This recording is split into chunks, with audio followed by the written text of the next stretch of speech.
Good evening, everyone. How are you? Good to see you. Welcome in. Hello, mods. Hello, family members, subscribers, and visitors. How are you? It is Wednesday, November 13th, and we have a lot to discuss tonight, don't we? How is everyone this evening? Hi, Sam, Polly Pepper. Grandma, thank you for being here to mod. Tanya Rafferty, Robin, Terry,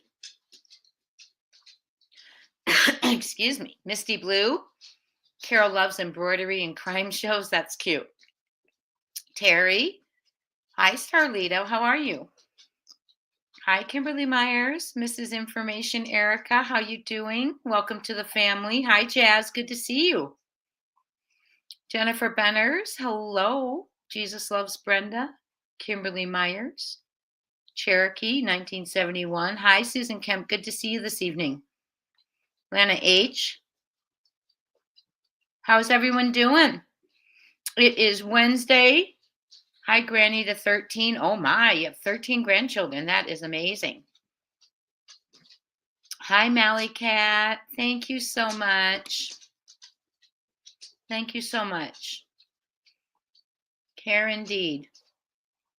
Care indeed. And you know, it was just really good today to hear some. Hi, Karen Killeran from Australia. Thank you so much for being here. I understand Australia knows about Sebastian, and that delights me. But, yesterday was a little kind of, that feeling we were discussing yesterday. Hi, crazy times. And some of you emailed me about it.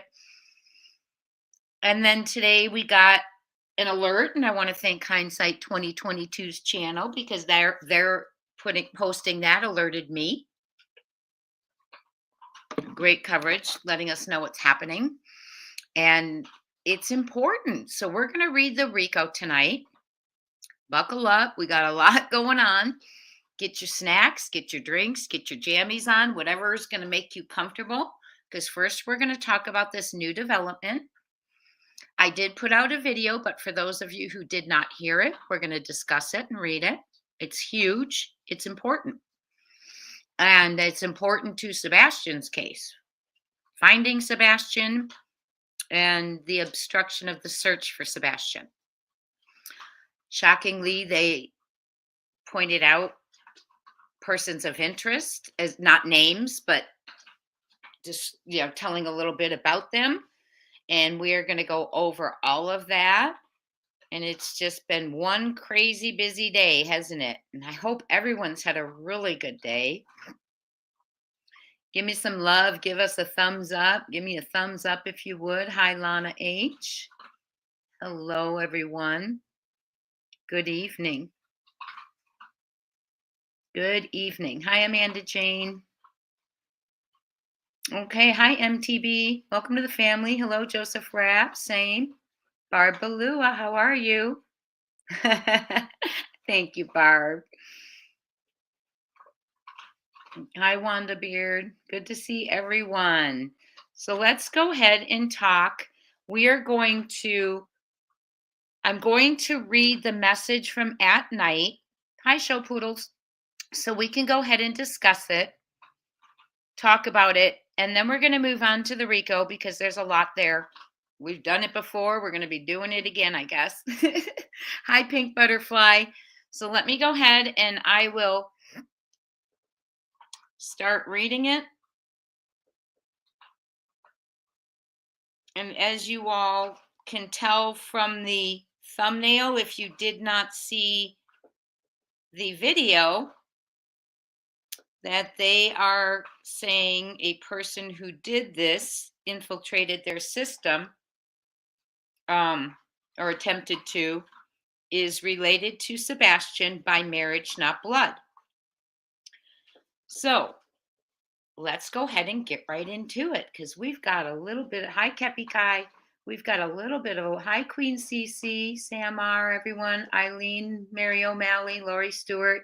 Hindsight, thanks for the update. You're amazing. I appreciate when you put that stuff out.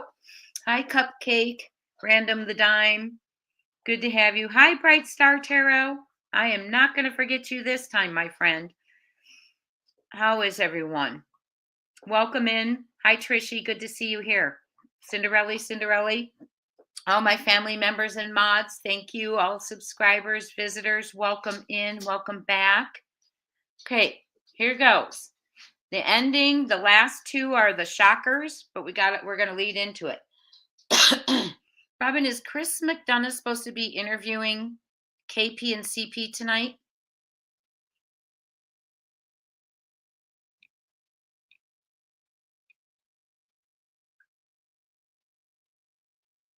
Oh, I know, Karen Alberini. That was it was absolutely horrible.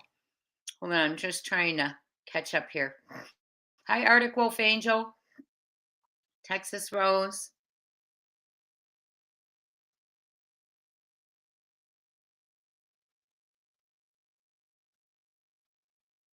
I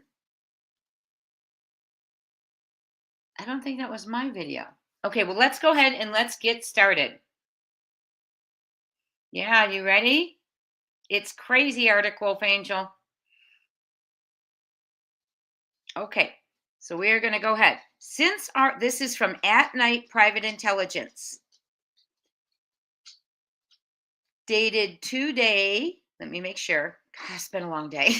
Dated today, and it says, since our last update, hi, Jackie Taylor, on November 11th, we have intensified efforts across multiple states and continue to make significant progress in the search for 15-year-old Sebastian Wayne Drake Rogers. Following recent developments, including our fluid discussions with the incoming administration and launch of Sebastian's Army as a One World initiative, we are leveraging every resource available to locate Sebastian and dismantle any obstacles hindering the investigation. So they are still talking to the incoming Donald J. Trump's administration.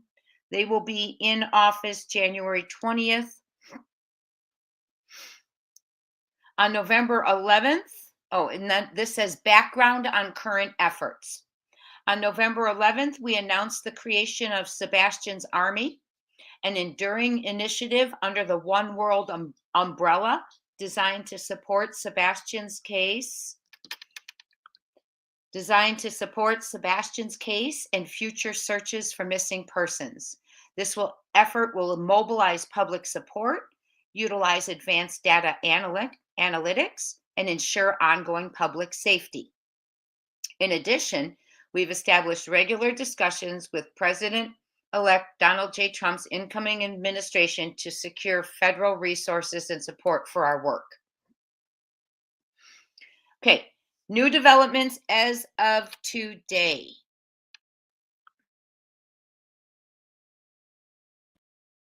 Number 1, clearing of tips.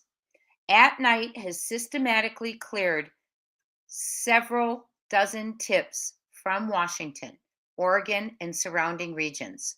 Working closely with licensed investigators in each state, we are reviewing and investigating every lead to ensure nothing is overlooked. Number 2, and they tell you exactly where in New York.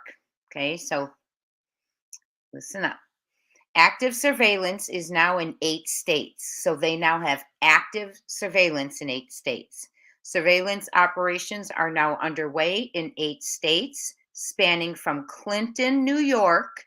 Is anyone in the audience from Clinton, New York? To Seattle, Washington. Anyone in Seattle? So that span from Clinton, New York to Seattle, Washington is where they're surveillancing. Findings from these efforts are shared with the respective state authorities and the FBI's DC field office, with whom we forward material to regularly. Number 3. Oh, that's right, Grandma. Call for continued vigilance. We urge the public to continue submitting tips, especially in Tennessee and surrounding regions. Please remain vigilant, report any suspicious activity, and if you know something, say something. We are committed to uncovering the truth and will persist until every lead is followed. So, not just the areas, New York, Canada, everywhere. Eyes on everywhere. Dismantling obstructive networks. Now, this is interesting. To date, At Night has dismantled 3 networks that have interfered with efforts to locate Sebastian. How sad is that? Hi, John QC. You're about 3 hours from Clinton. Okay. 3 hours from you too, Bobby. Okay. Well, keep your eyes and ears open. Our team has been instructed to treat this as a criminal investigation, utilizing the same methods we employ to dismantle criminal financial networks. We are actively countering any attempts to obstruct our search. Number 5.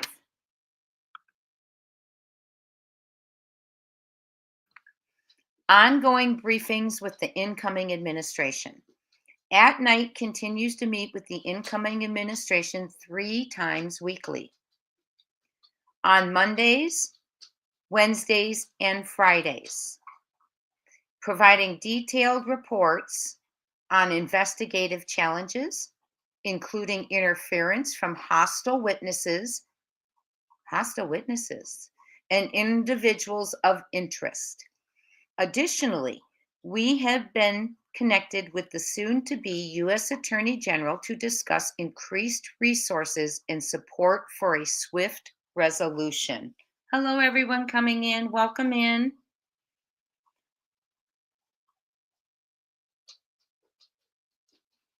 That was number 5. Number 6, identification of misinformation, ground 0. At Night has located what we believe to be the origin point of targeted misinformation and hateful content that have derailed the investigation. We are collaborating with the FBI and the Florida Department of Law Enforcement, so I'm assuming they're in Florida, to pursue criminal charges against individuals and entities responsible for this interference. Very interesting. So they are heading to Florida, where they believe they've located the origin of misinformation and hate content. Interesting. Number 7, advanced data analysis through One World. Tips are currently being uploaded into One World's data center, where they will be indexed, categorized, and analyzed using AI technology. This system will help identify anomalies and critical patterns over the coming weeks. That's so awesome. Number 8, buckle up. Here we go. Attempting infiltration of At Night systems. We have confirmed that 2 individuals attempted to infiltrate At Night systems by using fake IDs to apply for employment. During the interview process, they provided information that allowed us to conduct background checks and identify pertinent details. Are you ready? Connections to persons of interest. Remember, there were 2 who they found confirmed that they attempted to infiltrate the systems. Now they're talking about them. Connections to persons of interest. Further investigation revealed that one of these individuals is connected to Sebastian Wayne Drake Rogers through marriage, not by blood. Boom. Okay, so that means they are not referring to Seth Rogers nor Katie Proudfoot. Okay, for the infiltration of their system. They're not saying anything bigger than that. Okay, they're talking about the infiltration of their system. And I say that because I've had people emailing and commenting, does that mean, the whole case? No, it's just they're talking about the attempted infiltration of at-night systems was someone that is connected to Sebastian Wayne Drake Rogers through marriage, not by blood. Now, the other part I'm going to read has upset many of you who watch the video. So I'm just going to let you know. Okay, let's not put anyone's names in the chat, please. No creators' names, please. Very dirty. Okay, so the second one that I'm going to mention it's very upsetting. It upset many of you. It upset me. Hi, Victoria Burgess. Okay. The second individual is believed to be wanted on unrelated criminal charges involving trafficking. So, two people who they think attempted to infiltrate the systems. One is connected to Sebastian through marriage, so step members, and the other is believed to be wanted on unrelated criminal charges involving trafficking. So, yes, these individuals have been reported to authorities. So one of the step people in Sebastian's life have been reported to authorities, and further investigations are underway, as well as the other individual involved in trafficking. We remain deeply appreciative of the public's ongoing support. We urge anyone with information, no matter how small, to come forward. Together, we will continue working tirelessly to bring Sebastian home and hold accountable those who obstruct this critical mission. And then it goes on to say, report to Sumner County, TBI, your local FBI office, your nearest American embassy or consulate. And please, if you know anything, please report it. tips.fbi.gov. You can also report it to Most Wanted at manhunts.one. Okay, please, if you see something, say something. So that is what came out today. I mean, unbelievable, in my opinion.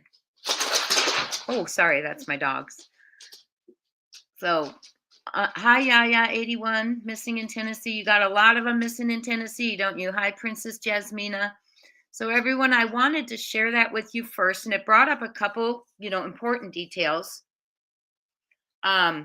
Yes, right, Arctic Wolf Angel? One, that they believe they found the origin. Oh, let me stop for a moment. Welcome to the family, Eileen Mary O'Malley. Everyone, welcome Eileen to the family. She's a new member. Thank you for joining us. Everything here is opinion, commentary, speculation, theory that I comment on, say, repeat. Okay, this is entertainment purposes only. We are now speculating on what we just read. We are theorizing. We are discussing it. No one is being accused. It is all alleged. Don't take it as fact what we're about to discuss. We are throwing things around. This is for entertainment purposes only. Welcome in, Eileen. We've had a couple of really fun members' lives the last 2 Saturdays. We'll have another one coming up. We enjoy that time together. A lot of times we've been getting deep into the cases and sharing some of our research and things. So welcome to the family.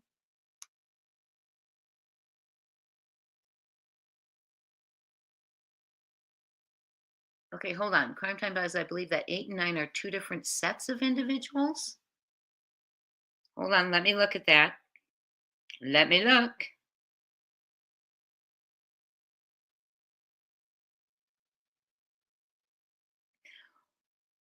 Well, it says let me explain. It says in number 8 that they have confirmed 2 individuals who tried to infiltrate the system. And then in number 9, it said they talk about one of these individuals is related to Sebastian Wayne Drake Rogers by marriage. So they are saying that in 8 and 9, in my opinion, hindsight. But so it's a lot of big news. A lot of big news going on. It upset a lot of you what came up in 9. We are, we're just going to, what we need to do is trust and know that they're on top of it, that they're looking. Hopefully they're getting close.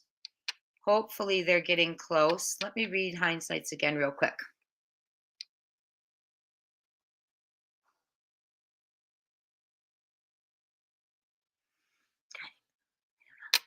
But anyway, we are going to go ahead and continue because we have the RICO. Are you ready? I do not know. So here's what you have to think about. The origin, high CB, the origin of hate and obstruction, they're saying allegedly is in Florida, and they're going to be taking care of that.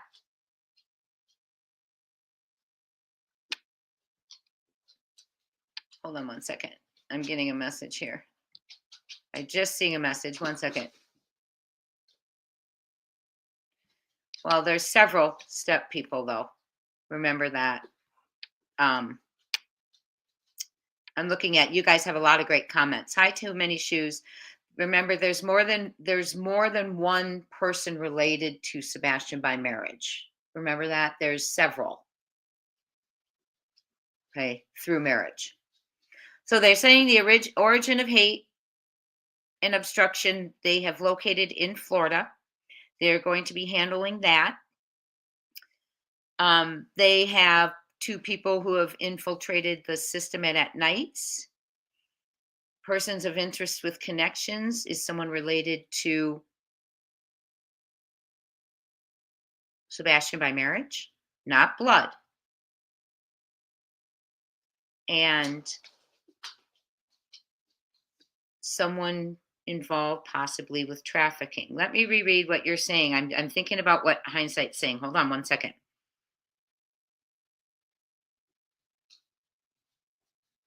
Okay. It continues on though, hindsight. Go read 8 and then go to 9. The way it says it, and then one of these individuals. So they're bouncing off of number 8. So related on marriage could be on KP's side of the family. Interesting. Just wait a minute. Related by marriage could be on KP's side of the family. Interesting. Interesting. Very interesting. So you got the Florida thing. Then so the way they manage to infiltrate is getting fake IDs and applying for employment. So I'm thinking a little bit younger than someone in their 60s, in my opinion. I don't know, though. I'm just thinking. Okay. So I think that, and we now know Clinton, New York, they're on surveillance from Clinton to Seattle. And that is, they are on surveillance in 8 states consistently right now. 9 is about persons of interest, right? Correct. Absolutely. 9 is about persons of interest. Yes. Okay. Hi, Michelle Vincent. Hi, everyone. We are about to head into the RICO. Remember the first RICO we had read was there were 2 defendants. Hi, Susan Kemp. Hi, Reality Wins. Yes, everyone, thank you for putting in my opinion in. Yes, not blood related. Boom. Exactly, Tiffany.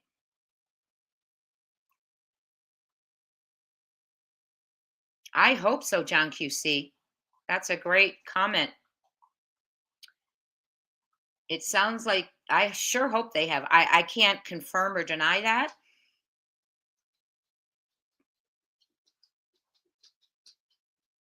Okay. So we are going to continue with the RICO.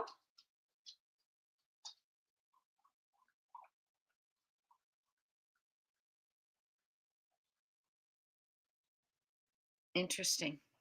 Okay. Interesting comments I'm reading. The persons of interest are the ones not blood related that they are referring to. Yes. Thank goodness. Okay.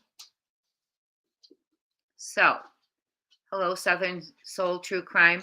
So the first RICO came out and we had 2 defendants, and they were Barbecue Lady and Granny's Watching. And now there is a new RICO with additional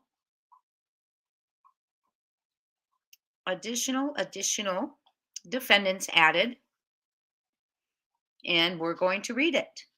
Also, Barbecue Lady's lawyer had, or Barbecue's responses there, and I thought we'd start with that.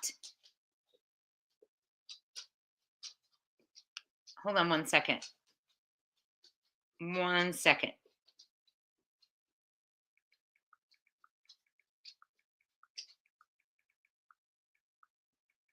Okay. So we're going to start with the response, since that was from the last readings we did, and then we're going to go ahead and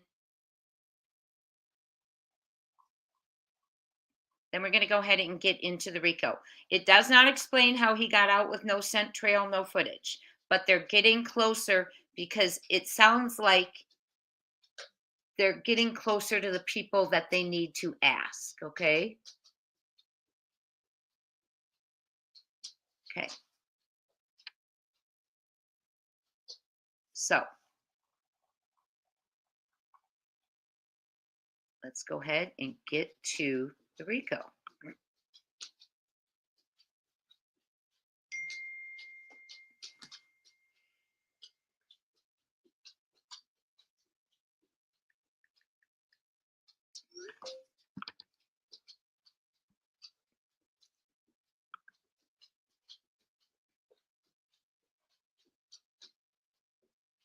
Okay, let's see here. Let's get right to the RICO. Trying to see which one, if that's the 88 pager. There's several of them. So 1 moment. I downloaded a bunch. Let me see what this one is.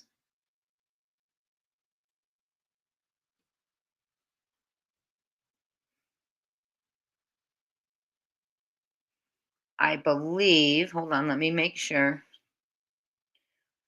My computer is very slow today. Very slow. Let me just look what I'm doing real quick.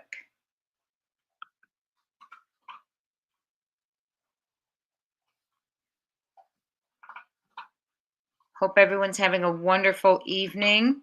This is the lawyers who are saying that they are going to be representing Queen Bee.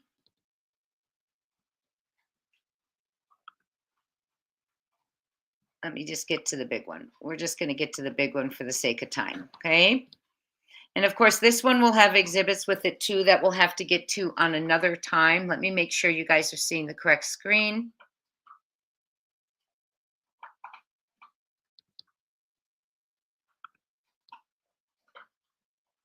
Are you seeing the one I'm having? Nope, you've got the wrong one. Okay, hold on. Let me share with you.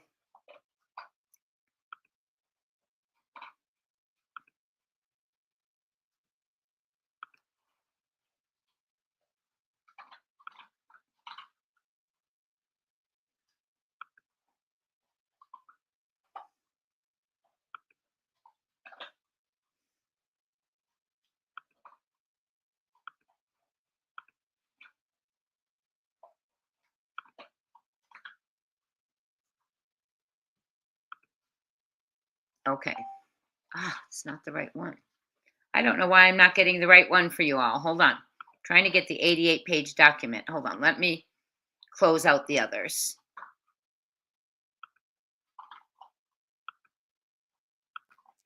Sorry about that. Talk amongst yourselves. Okay, now it should. Hold on. This one. Let me close this one. Let me close that one. Okay. Now I'll go in. Now I should be able to do it. Okay. Sorry about that. Technical difficulty here. I had too many tabs open and too many things downloaded. So now I believe we're good.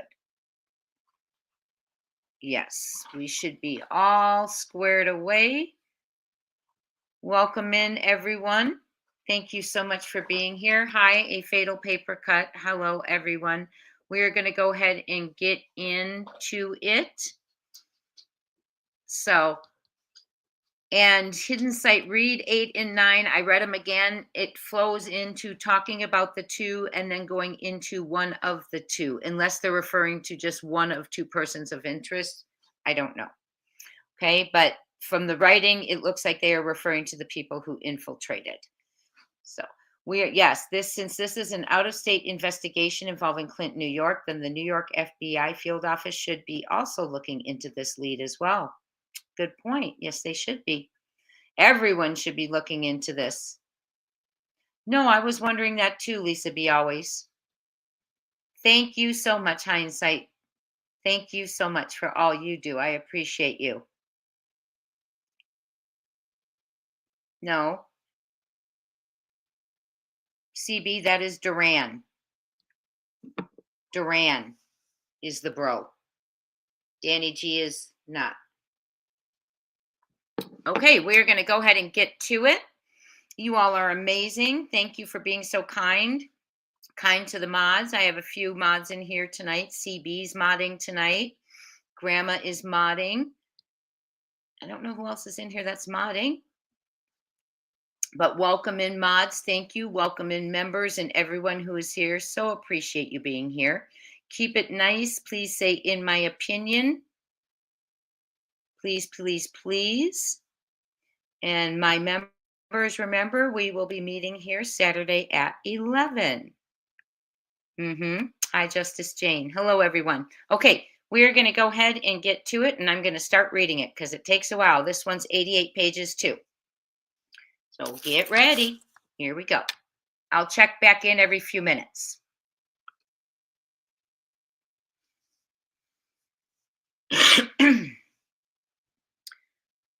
So this is At Night Media, Dwayne Dog Chapman, Seth Rogers, Tony L. Mathis, Andrew Griffin, Brittany J.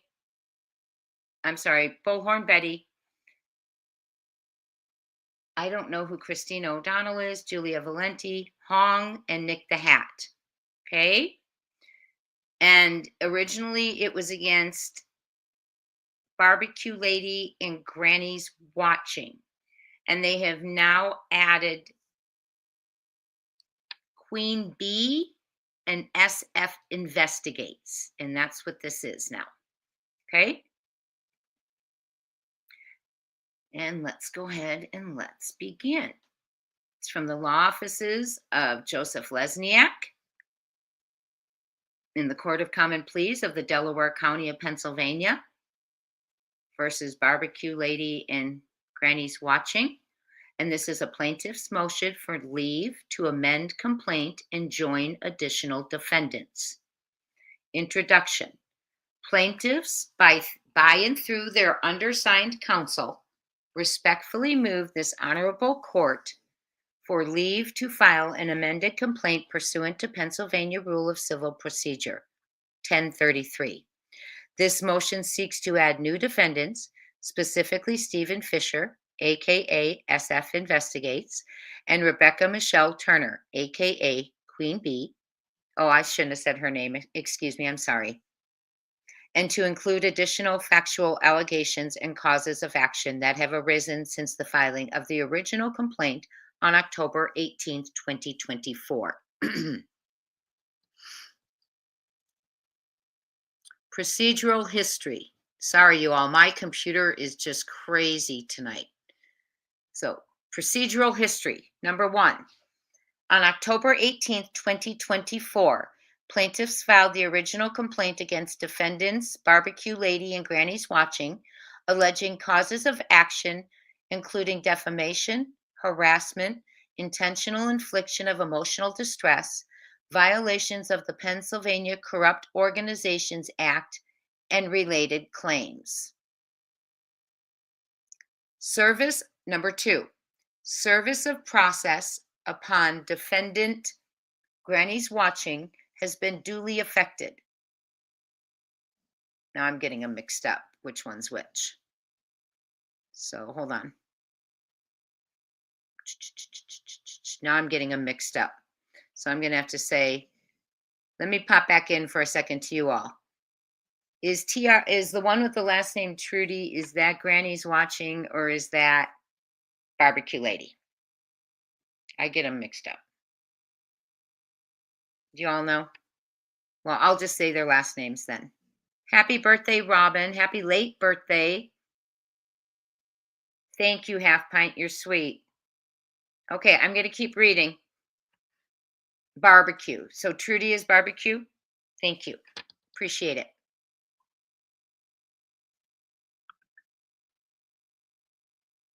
Service of process upon defendant Barbecue has been duly effected. Opposing counsel formally accepted the service on behalf of defendant Barbecue Lady in accordance with Pennsylvania RCP 402B. Number 3, plaintiffs have diligently attempted to serve Granny's Watching. The Delaware County Sheriff's Office has been engaged to effectuate service, and the plaintiffs have taken all reasonable steps to ensure timely service consistent with PA-RCP 402A. Despite not yet formally being served, defendant Granny's Watching has publicly acknowledged the lawsuit through multiple online discussions, indicating her awareness of the pending litigation. Plaintiffs request that the court take judicial notice of Singh's public statements, acknowledging the lawsuit pursuant to PARE 201. Number 6, plaintiffs respectfully request that the court take judicial notice of defendant Granny's Watching's public statements and online activities under PA Pennsylvania RE 201, which allows judicial notice of facts that are not subject to reasonable dispute.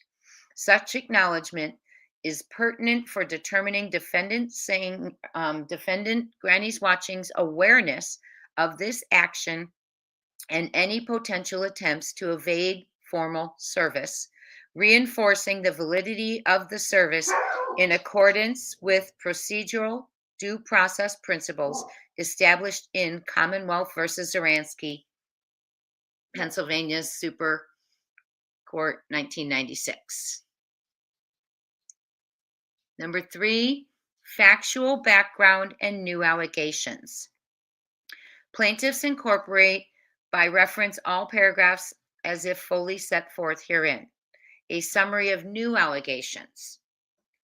Number 7, on October 18, 2024, shortly after the filing of the original complaint, defendants Barbecue Lady and Granny's Watching appeared on multiple online platforms discussing the lawsuit and soliciting assistance while alleging that they had been improperly silenced. See @Night Media files a lawsuit against @Barbecue Lady and @Granny's Watching, but why? ? Let's talk open panel. October 18th, 2024. 14,224 views. YouTube on Queen Bee 0888. Okay, defendant Granny's Watching made statements indicating her intention to continue to conduct, stating defendant Granny's Watching made statements indicating her intention to continue her conduct, stating, quote, "I'll tell you what, if you think having them file this on your behalf is going to stop me, you just amp me up because it's not. Not for you, Brittany J. There's nothing that they can do," end of quote. Defendant Granny's Watching has repeatedly discussed the lawsuit publicly, despite claiming she has not been served, demonstrating her awareness and acknowledgement of the pending legal action. B10, clarification on new defendants. 10. Since the initial filing, additional individuals have become involved in actions related to the original claims, including SF Investigates, who identifies as a private investigator, and Queen B. SF Investigates has actively inserted himself into this litigation by filing a motion in this court on October 20th, 2024, thereby accepting and submitting to the court's jurisdiction. 12. Under Pennsylvania Rule of Civil Procedure 1028A and B, objections to personal jurisdiction must be raised at the outset, and failure to do so or participation in the litigation is deemed consent to the court's jurisdiction. 13. SF Investigates has made numerous public statements on social media platforms concerning plaintiffs, including allegations that plaintiffs are engaged in wrongful conduct, and has publicly criticized the lawsuit, referring to the plaintiffs as fraudsters and making other disparaging remarks. A true and current copy of the corresponding post by SF Investigates is attached hereto and incorporated herein by reference as Exhibit 1. Defendant Granny's Watching reached out to SF Investigates for advice on X, formerly Twitter, on October 18th, 2024, despite SF Investigates not being a licensed attorney, indicating coordination among defendants and SF Investigates. A true and current copy of the corresponding post by Granny's Watching is attached hereto and incorporated herein by reference as Exhibit 2. 15. SF Investigates unswervingly refers to the action as a sham and asserting that plaintiffs are only seeking an injunction that will fail, thereby undermining the legitimacy of the lawsuit, harassment through public disparagement of the plaintiff's legal actions, and interference with judicial proceedings by attempting to influence public perception and potentially impact the case. A true and correct copy of the correspondence posted by SF is attached hereto, Exhibit 3. At approximately 10:57 p.m. Eastern Time, SF posted statements alleging that plaintiffs are associated with an unlicensed investigator whose license was revoked due to prior criminal conduct and probation restrictions. A true and correct copy of the corresponding post by SF is Exhibit 4. He further claimed that this investigator is working remotely for Seth and Tony and implied a close relationship between them, stating that will come out in discovery also. And that was in quotes. Quote, that will come out in discovery also, end of quote. Making unverified and damaging claims, harassment, by discriminating negative information intended to harm the plaintiff's reputations, and a potential invasion of privacy by discussing personal relationships and legal statuses without consent. 18. On October 19, 2024, at 1:31 p.m. Eastern Time, Fischer posted statements predicting that the discovery process in the lawsuit would reveal damaging details about plaintiff Seth Rogers, including serious and unverified accusations of statutory RAPE in Virginia, which he claimed could still lead to criminal charges.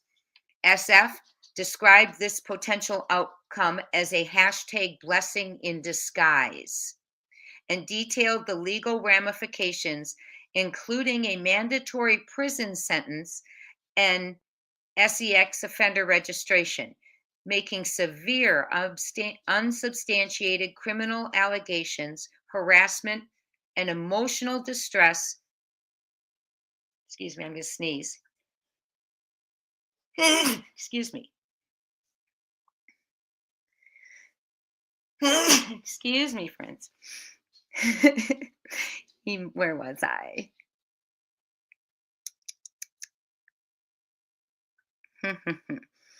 Let's see. Emotional distress. Emotional distress by causing significant psychological harm and interference with judicial proceedings by intimidating a plaintiff and discouraging the pursuit of legal action through threats of exposure to criminal charges. A true and correct copy of the corresponding post by SF is Exhibit 5. At 1:56 p.m. Eastern Time, SF posted statements indicating that if he had been named in the lawsuit, he would call a press conference to announce an abusive process and malicious prosecution action against the plaintiff's attorney, who he referred to as corrupt and bottom feeder media whores, and that's in quotes. He also expressed support for a GoFundMe to take action against these lawyers, suggesting taking offensive action against the plaintiff's legal representation and potentially interfering with their professional practices. A true and correct copy of the corresponding post by SF is attached as Exhibit 6. At 8:40 p.m., SF posted that he had completed and was in the process of filing a non-party opposition to motion for injunctive relief and a motion to strike the pleading filed by the plaintiffs, asserting his standing as a Tennessee licensed private investigator against a group who he claimed was acting illegally and without authority. He indicated his involvement was for the sake of Sebastian Rogers, stating, quote, "Invited or not, I'm joining this fight," end of quote. Potentially interfering with legal proceedings, making defamatory accusations against the plaintiffs, and acknowledging acceptance of the court's jurisdiction of filing motions. A true and correct copy of the corresponding post by Fischer is attached hereto and incorporated herein by reference Exhibit 7.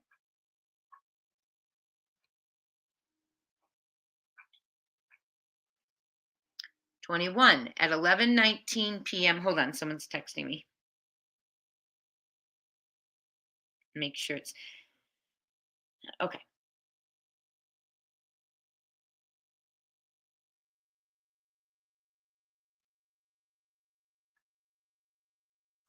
Okay. At 11:19 p.m. Eastern Time, Fischer SF posted that his opposition to the preliminary injunction sought by the plaintiffs was available through a Dropbox link, stating that, quote, "Sebastian Rogers deserves far better than what we are seeing from the team assembled by his own father," end of quote. Potentially interfering with legal proceedings by publicly sharing legal documents, making defamatory implications of incompetence or negligence against Seth Rogers' team, and continuing a pattern of public harassment toward the plaintiffs. A true and correct copy of the corresponding post is Exhibit H. Hi, Don B. Welcome in. I'm reading the exhibit, and I'm going to pop back in a couple of minutes and chat with you all. Thank you so much for being here. Everyone, thank you so much for being here. Number 22. On October 20th, on October 20th, 2024 at 11:23 a.m. Eastern Time, SF posted that his opposition was aimed specifically at challenging the request for preliminary injunctive relief, not dismissing the entire complaint, but expressed that he wanted the complaint to proceed as it would purportedly lead to criminal charges against Seth Rogers. He reiterated unsubstantiated accusations of SEX crimes, stated that RAPISTSs and SOs should not walk freely, and that was in quotes, and encouraged journalists to confront Seth with these allegations constituting defamation, harassment, and emotional distress, and incitement by amplifying harmful claims and urging public confrontation. A true and correct copy of the corresponding post by SF Investigates is Exhibit 9. 23. At 7:04 p.m., SF posted accusations that Nick had threatened and intimidated critics in the Sebastian Rogers case, claiming that Nick's statements about obtaining user account data were false and accusing his lawyers of enabling these lies. SF also alleged that the plaintiff's team was financially unstable, noting that Nick, quote, Nick lives with his mom and owes over $5 million in judgments, end of quote. And, quote, dog reportedly owes millions in back taxes, end of quote, suggesting they could not afford travel expenses. These statements are alleged to constitute defamation by accusing Nick and the plaintiff's lawyers of lying and engaging in illegal activities, harassment through personal attacks, and interference with economic relations by potentially damaging their professional and personal reputations. A true and correct copy of the correspondence by SF is Exhibit 10. 24. At 11:52 p.m. Eastern Time. Boy, he was busy, allegedly. SF posted that he had filed the final version of his opposition to ATNIGHT'S request for a preliminary injunction in the Sebastian Rogers case, noting revisions from the prior version and providing a link to proof of filing, ultimately demonstrating acceptance of jurisdiction. A true and correct copy by SF is Exhibit 11. At 1, and we were online, remember, we were reading the first RICO when that came out, when he filed his opposition, because we clicked right over. Number 25, I think we're at. No, wait, let me see where I am now. I just lost my place.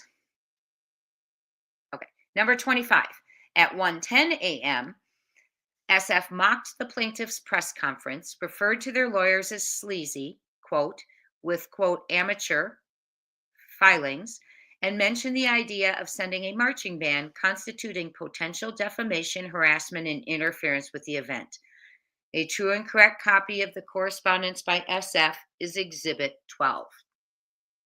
Number 26. On October 21st, 2024 at 2:44 p.m. Eastern Time, SF mocked the plaintiff's decision to cancel their press conference due to concerns about a marching band, in quotes, implying they were unreasonable or fearful, which may constitute harassment and defamation. A true and correct copy of the corresponding post by SF is Exhibit 13. Let me pop over, see how everyone's doing real quick. Hi, everyone. Hello. I'm just looking to see what the comments are. Let's hope not, Bernadette. That would be awful. Yes, let's keep it on Sebastian. We are so close. And we have a new family member, Panda Bear's mom, 1971. Thank you for becoming a member of our family. Welcome to the family. Everyone, please be sure and welcome Panda Bear's mom, 1971, Laura Cobb, and Eileen Mary O'Malley to our family. Thank you so much, both of you. Okay, if everyone's okay, I'm going to get back to it.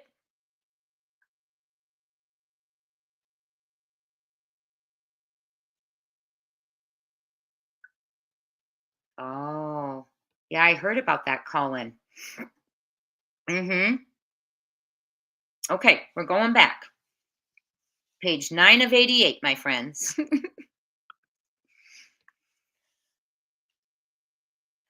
At 9:06 p.m. Eastern Time, SF posted that the plaintiffs were looking for an excuse to explain their lack of search efforts for Sebastian Rogers. Oh my gosh.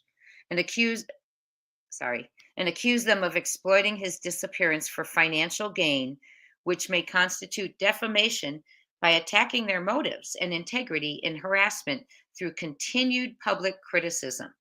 A true and correct copy of the correspondence by SF is Exhibit 14. On October 22nd at 12:01 a.m. Eastern Time, SF posted statements accusing plaintiff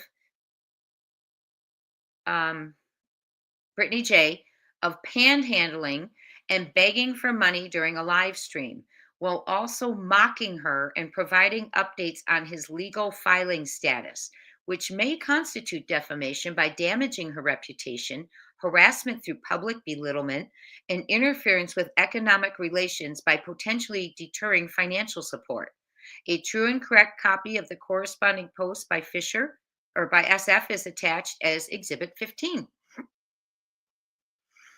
At 12:36 a.m., he likes X, doesn't he?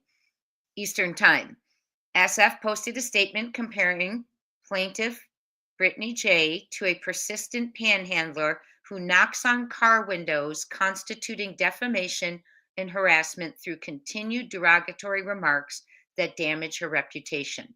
A true and correct copy of the post by SF is Exhibit 16. At 12:49 a.m. Eastern Time, SF posts statements implying that Brittany J. was exploiting her audience for money by restricting chat access to donors, stating, quote, "Give me money or go away," end of quote, which may constitute defamation by damaging her reputation and harassment through persistent negative commentary. A true and correct copy of the corresponding post by Fischer is attached here too and incorporated herein as Exhibit 17. At 12:54 a.m. Eastern Time, SF posted statements mocking and critiquing plaintiff Brittany J. and her co-host, suggesting that the plaintiffs were improperly conducting investigative services without proper licensing, which may constitute harassment by undermining their credibility and defamation by implying they were acting unlawfully. True and correct copy of the corresponding post by SF is Exhibit 18.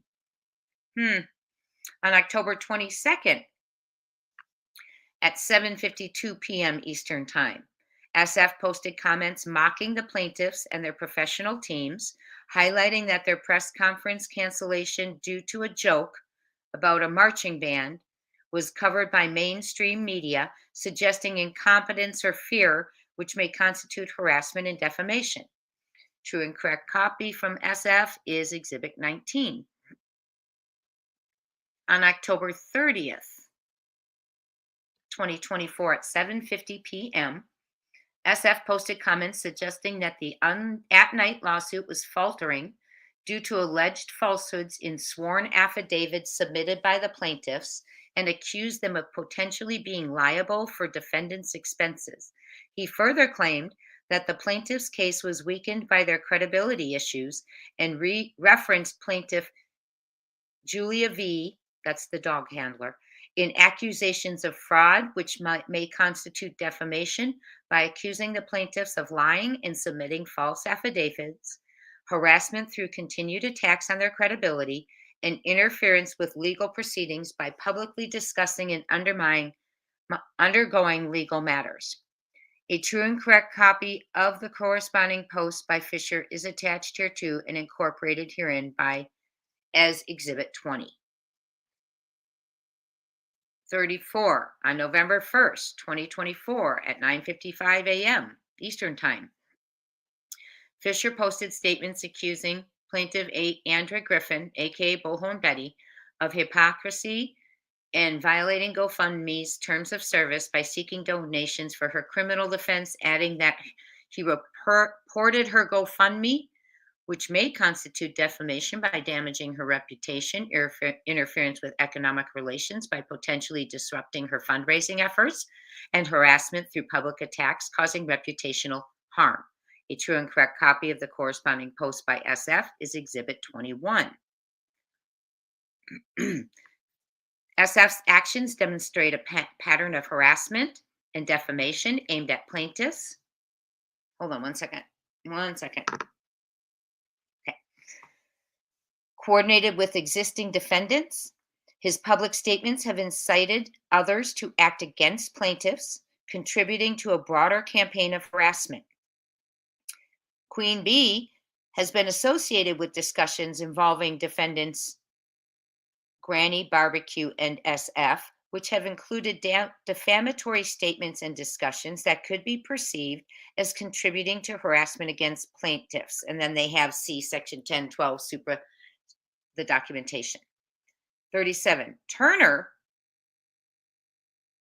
oops, sorry, my computer is horrible. Queen Bee hosted at least 17 live streams following the filing of the instant action, including but not limited to the following. Oh, wow. A, October 18th, 2024, Queen Bee channel, hosted by her 2 hours and 37-minute panel featuring Defendant Granny and Defendant Barbecue. And it was titled At Night Media Files a Lawsuit Against At Barbecue Lady and Granny's Watching, But Why? Let's Talk, open panel. October 19th, 2024, Queen Bee channel, hosted by her, held a 3-hour, 7-minute panel featuring Green-Eyed PI, B. Tim, Voices, Unidentified, and Bitter Tea. October 20th, 2024, Queen Bee channel, hosted by Turner, held a 2-hour and 29-minute panel featuring B. Tim and Voices. October 23rd, 2024, Queen Bee channel, hosted by Turner, held a 2-hour and 55-minute panel featuring Bitter Tea and Rowenda Sudpucker. My. October 26th.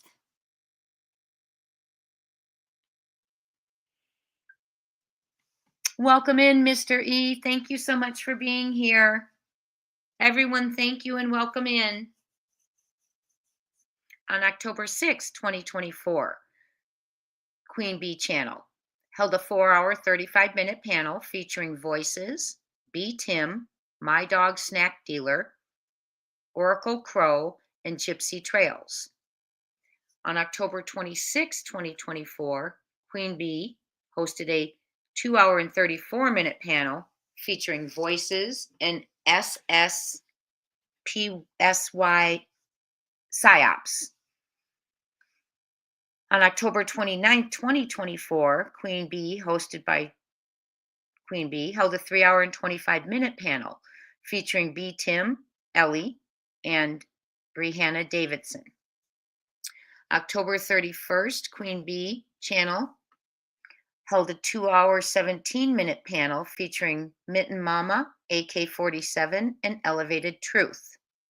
November 1st, 2024, Queen Bee channel held a 4-hour, 21-minute panel featuring B. Tim, Cheesy Weezy, Lindsay Beansy, My Dog Snack Dealer, Bitter Tea, Defendant Granny,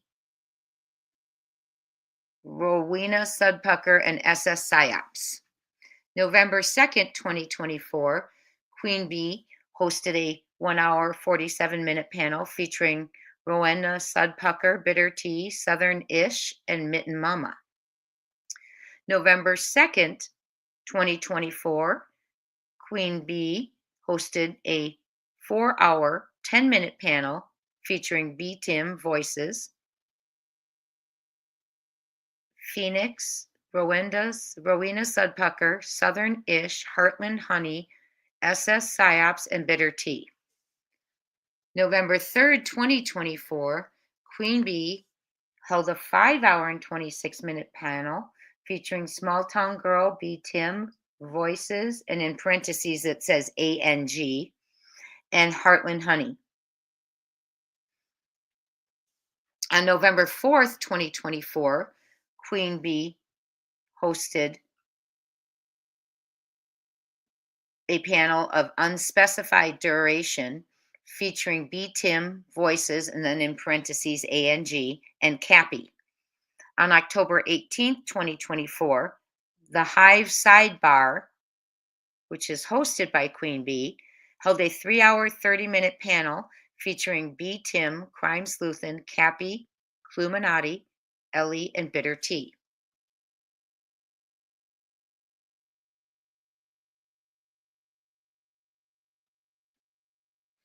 On October 25th, 2024, the Hive Sidebar, hosted by Queen Bee, held a 3-hour, 21-minute panel featuring voices, in parentheses ANG, my dog, snack dealer, Cappy, and defendant Granny's watching, JP, Bitter Tea, and B Tim.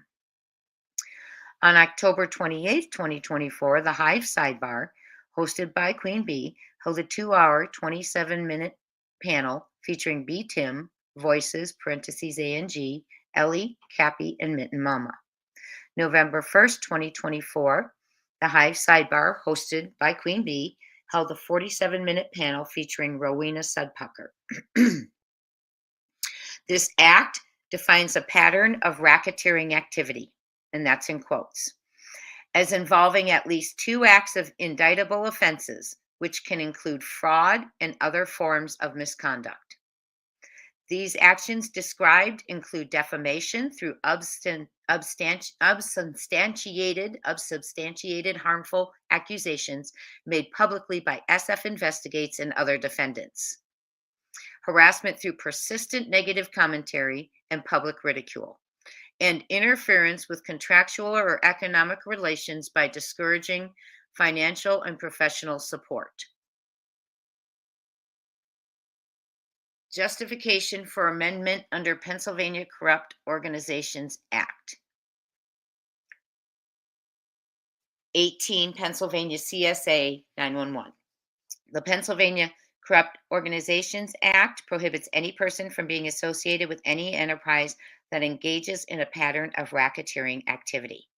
The coordinated actions of defendants and new parties, as described, may constitute racketeering activity under the Pennsylvania Corrupt Organizations Act, which defines in quotes, a pattern of racketeering activity, end of quote, as involving at least 2 related acts. The conduct outlined in 23 to 25, 27 to 30, and 34 to 41 includes defamation, harassment, and interference with economic relations, potentially meeting the criteria set forth by the Act. Plaintiffs are actively working to identify additional John Doe defendants who have engaged in similar unlawful conduct and intend to amend the complaint accordingly once their identities are ascertained. Well, now we've heard that they put out today that they've spotted the origin and an origin of hate and misinformation coming from Florida. So they're heading out they're going to take some action out there. An enterprise is defined as an individual, partnership, corporation, association, or other legal entity, and any union or group of individuals associated in fact, although not a legal entity. 42. A quote pattern of racketeering activity, end of quote, requires at least 2 acts of racketeering activity, one of which occurred under the effective date of this section, and the last of which occurred within 10 years after a prior act of racketeering activity. In quote, racketeering activity, end of quote, includes but is not limited to acts of theft, fraud, and any offense indictable under several specific provisions of the Pennsylvania Crimes Code, including offenses involving fraud and threats.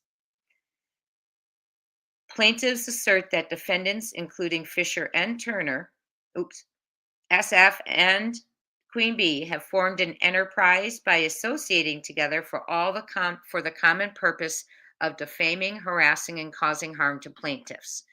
Defendants have engaged in a pattern of racketeering activity by committing multiple predicate acts, including A, defamation, making false and defamatory statements about plaintiffs in public forums and on social media platforms. B, harassment and cyber stalking, engaging in a course of conduct directed at plaintiffs that alarms, annoys, or causes substantial emotional distress, serving no legitimate purpose. C, interference with business relations, intentionally interfering with plaintiffs' contractual and business relationships by spreading false information and encouraging others to refrain from doing business with plaintiffs. 46. Those predicate acts are related in that they share the common purpose of harming plaintiffs and are continuous, demonstrating a threat of ongoing unlawful activity. Defendants have directly caused harm to plaintiffs' business interests, reputations, and emotional well being. D. Detailed application of the Pennsylvania Corrupt Organizations Act. Defendants FF, Queen Bee, Granny's Watching, and Barbecue, along with others, have formed an association in fact enterprise. This enterprise is demonstrated by their coordinated actions, communications, and mutual efforts to harm plaintiffs. See Exhibits 1 through 20. Pattern of racketeering activity. The predicate acts are related as they have similar purposes to harm plaintiffs, results damage to plaintiffs' reputation and business, participants, the defendants, victims, the plaintiffs, and methods of commission, use of online platforms and social media. 50. The predicate acts have occurred over a period beginning at least on September 16, 2024, and continue to the present, indicating both close-ended and open-ended continuity. Predicate acts examples. On October 18, 2024, SF made public statements accusing plaintiffs of fraudulent activities and undermining the legitimacy of their lawsuit. See Exhibits 4 through 5. On October 19, 2024, Fischer disseminated false allegations about plaintiff Seth Rogers, accusing him of serious crimes without evidence. See Exhibit 6. Defendants have coordinated fundraising efforts under false pretenses, soliciting funds while making defamatory statements about plaintiffs. See Exhibit 21. Impact on plaintiffs. Plaintiffs have suffered economic harm due to interference with business relationships and loss of professional opportunities. Plaintiffs have experienced significant emotional distress as a result of defendants' ongoing harassment and defamation. 56. The defendants' racketeering activities had directly caused injury to plaintiffs' business and property, satisfying the requirement under the Act. 57. The combined coordinated actions of defendants and new parties demonstrate conduct consistent with this pattern, including defamation through public, unsubstantiated, and damaging accusations. See Exhibits 23 through 25, 29 through 30, and 34. Harassment marked by persistent negative commentary and public ridicule. See 10, 17, 24, 28, and 35 through 37. Excuse me. And interference with economic relations by discouraging support for plaintiffs. See 30, 35, and 41. Clearly aligning with the multiple predicate offenses necessary to establish a pattern of racketeering activity under the Act. 58. Defendants and new parties, including Stephen Fischer and Queen Bee, have engaged in a concerted effort to defame, harass, and harm plaintiffs' business and personal reputations through coordinated online activities. See 21 through 43. The predicate act include multiple instances of defamation, harassment, and interference with economic relationships, as documented in Exhibits 1 through 21 and other referenced materials. Exhibits and evidence. Number 60. The actions of Stephen Fischer and Rebecca Turner, as demonstrated in Exhibits 1 through 21, constitute defamation and harassment against plaintiffs, as their public statements include false and damaging assertions. Oh, sorry, I should have said Queen Bee, forgive me. About plaintiffs' professional conduct, reputations, and personal character. See 21 through 43. Defendants have engaged in a conspiracy to harm plaintiffs by coordinating their actions and statements to amplify defamatory content and harass plaintiffs, evidenced by their interactions and coordinated activities. See 10, 17, 24, 28, and 34. The defendants' actions violate the Pennsylvania Corrupt Organizations Act, as they have engaged in a pattern of racketeering activity through multiple predicate acts, including defamation, harassment, and interference with contractual relations with the intent to harm plaintiff's business and personal interests. See 23 through 25, 27 through 30, and 35 through 41. Defendants have intentionally interfered with plaintiffs' economic relations by making defamatory statements that could dissuade third parties from associating or conducting business with plaintiffs. See 30, 35, and 41. The defendant's conduct constitutes intentional infliction of emotional distress, as their actions are extreme and outrageous, resulting in severe emotional distress for plaintiffs. See 25, 29, 35, and 37. Plaintiffs have gathered substantial evidence supporting these claims as detailed in Exhibits 1 through 21. Plaintiffs and see 21 through 43. Plaintiffs intend to provide updated sworn declarations detailing the recent actions of defendants and supporting the new allegations. Additionally, plaintiffs are in the process of securing additional local counsel to assist the undersigned in the litigation. Impacts on the plaintiffs. Take a break for a second.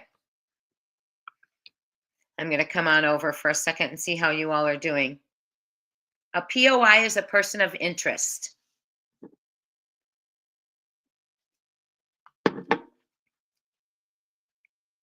Yes, we need info.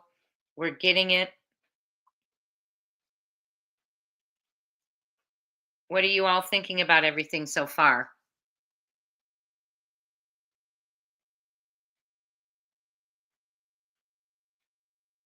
Oh, you all are still on the, okay, gotcha. We can talk about it still.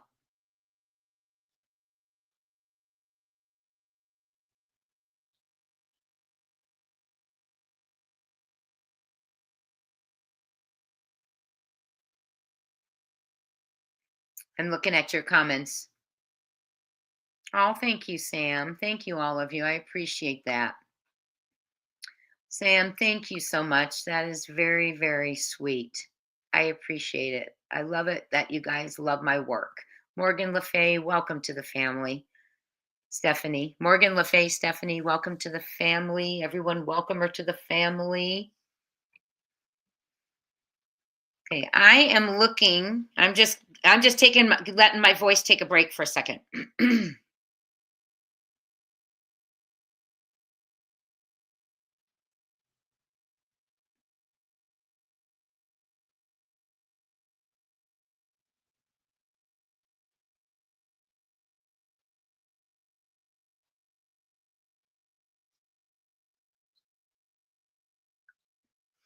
Okay.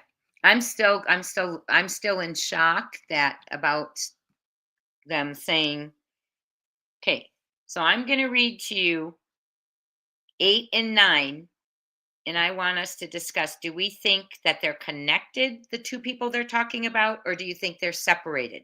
Because if I'm wrong, I want to know I'm wrong. So let's read that 8 and 9.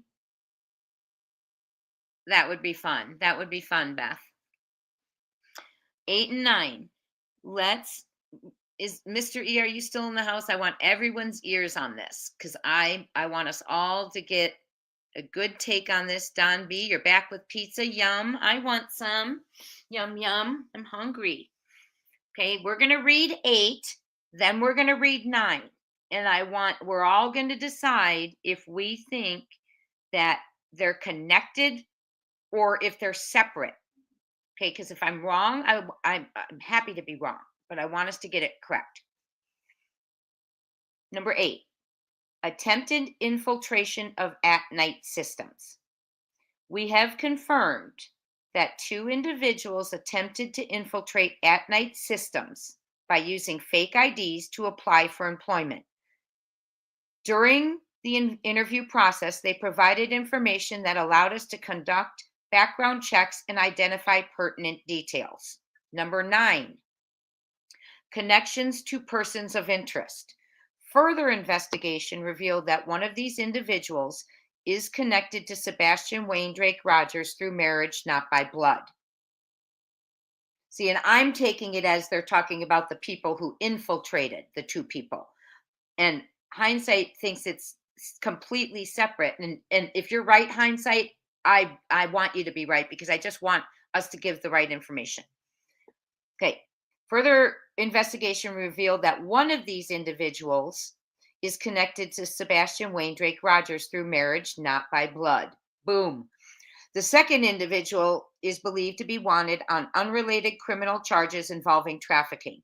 These individuals have been reported to authorities and further investigations are underway. So, what do we think? You agree, Polly Pepper? You think they're separate?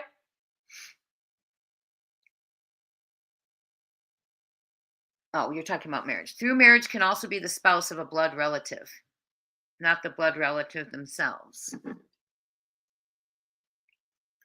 Mm-hmm.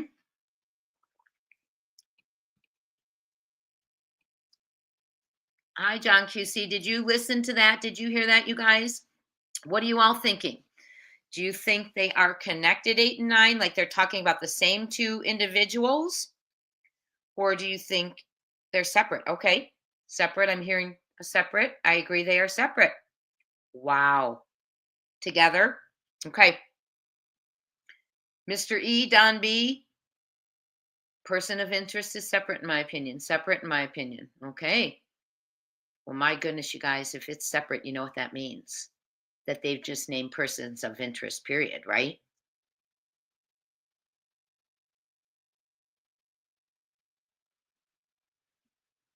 Okay. Yes, the same. They are connected. Okay, connected. Okay, so we're going to have to, you know what I'm going to do is I'm going to go separate. Okay, so we're 50-50. What I'm going to do is I will respond and ask that question. Okay? And when I get an answer, I will get back to you all right away.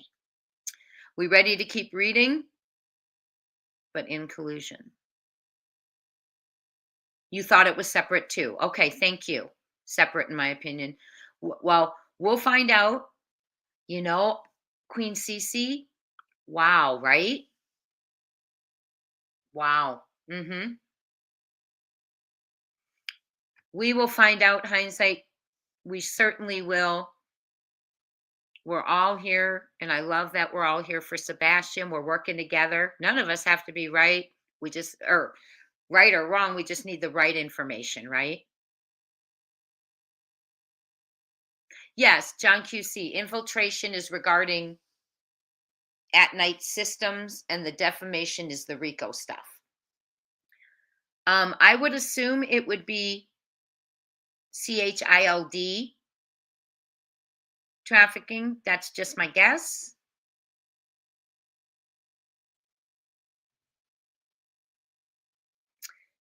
And that's why it's terrifying to me. Hi, crazy country gal. I have a tardy slip. Teach is sending tardy slips, I guess, huh? Here I go. I need to get a cute little emoji and just start sending it to you all. This is to who was late? Who was late? It was crazy country gal. I'm putting KCG. There you go. Okay, we'll get back to it. Yeah, it's a lot. It could be drug trafficking. Yeah. The reason it concerns me is the way they put it in there, right? I feel like if it had been DRUG, knowing that we're dealing with a missing child, I feel they might have said that. I don't know.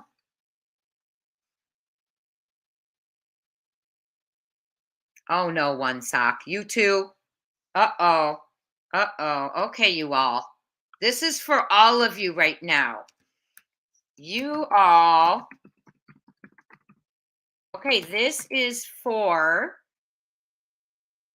party slips coming for Michelle, Kelly, and One Sock Candy. Tardy slips from Teach. Welcome in. Okay. Yeah, it's really interesting. I think things are going to be cracking. Yes, Joni Clear, I recall. I'm praying. Let me say, I hope things are going to get quacking. No suspensions. I don't do after school. Oh, Janae. Party slip for Janae. Oh, I put a T at the end. Sorry, Janae. And that's from Teach. What's wrong? Apologies, Grandma shouldn't have mentioned it. Busted. Yes. So welcome in. We're going to keep going. We are on page 18. Okay, we're going to keep going. If my voice doesn't give out, I still have to teach tomorrow. Excuse me. Okay, hang tight. I'll be back in probably about 8 pages, okay? My mods, thank you for manning the group. They're a good group, though. Thank you, though. Impact on plaintiffs. Plaintiffs have suffered significant harm to their reputations, business interests, and emotional well-being due to defendants' actions. See 6 through 20, 23 through 43. The actions of SF Investigates and Queen Bee, as demonstrated in Exhibits 1 through 21, constitute defamation and harassment against plaintiffs through false and harmful assertions regarding their professional conduct, reputations, and personal character. Defendants' coordinated online attacks caused loss of business opportunities, interference with contractual relations, and significant emotional distress. See 24, 28 through 30, 35 through 41. Deterring third parties from associating or doing business with plaintiffs and intentionally interfering with plaintiffs' economic relations. Number 71. Actions have also undermined plaintiffs' efforts to investigate and resolve the disappearance of Sebastian Rogers, causing further harm. See 10, 17, and 34, amounting to intentional infliction of emotional distress, as the extreme and outrageous nature of their actions has caused severe emotional distress to plaintiffs. And we have to remember, when people are wondering how this is going to impact Sebastian, this impacts Sebastian because they are asking for relief of the obstructions to stop, of the threats, of the warnings, things like that. That's what this is. This is relief. And therefore, if that stops, it's going to help Sebastian, because people will come out and search more. People won't be afraid. People won't be warned, things like that, or receive threats. Impact on litigation. 72. The proposed amendments may affect the case timeline and discovery process by necessitating additional discovery related to the new defendants and allegations. However, addressing all related claims and parties in a single action promotes judicial efficiency and prevents inconsistent judgments. See 14 through 20, 44 through 48. Including SF Investigates and Queen Bee as defendants solidifies their status in the litigation, enabling a comprehensive resolution of all issues and preventing further harm to plaintiffs. See 14 through 20, 46 through 49. Defendants' coordinated actions aimed at amplifying defamatory content and harassing plaintiffs demonstrate a pattern of racketeering activity through multiple predicate acts, violating the Pennsylvania Corrupt Organizations Act. See 44 through 47 and 52. Legal standard. Pennsylvania Rule of Civil Procedure 1033 permits a party to amend a pleading either by filed consent of the adverse party or by leave of court. The rule provides a party either by filed consent of the adverse party or by leave of court may at any time change the form of action, add a person as a party, correct the name of a party, or otherwise amend the pleading. Number 76, amendments should be liberally allowed to secure a determination of cases on their merits whenever possible. See Connor versus Allegheny General Hospital, Pennsylvania, 1983.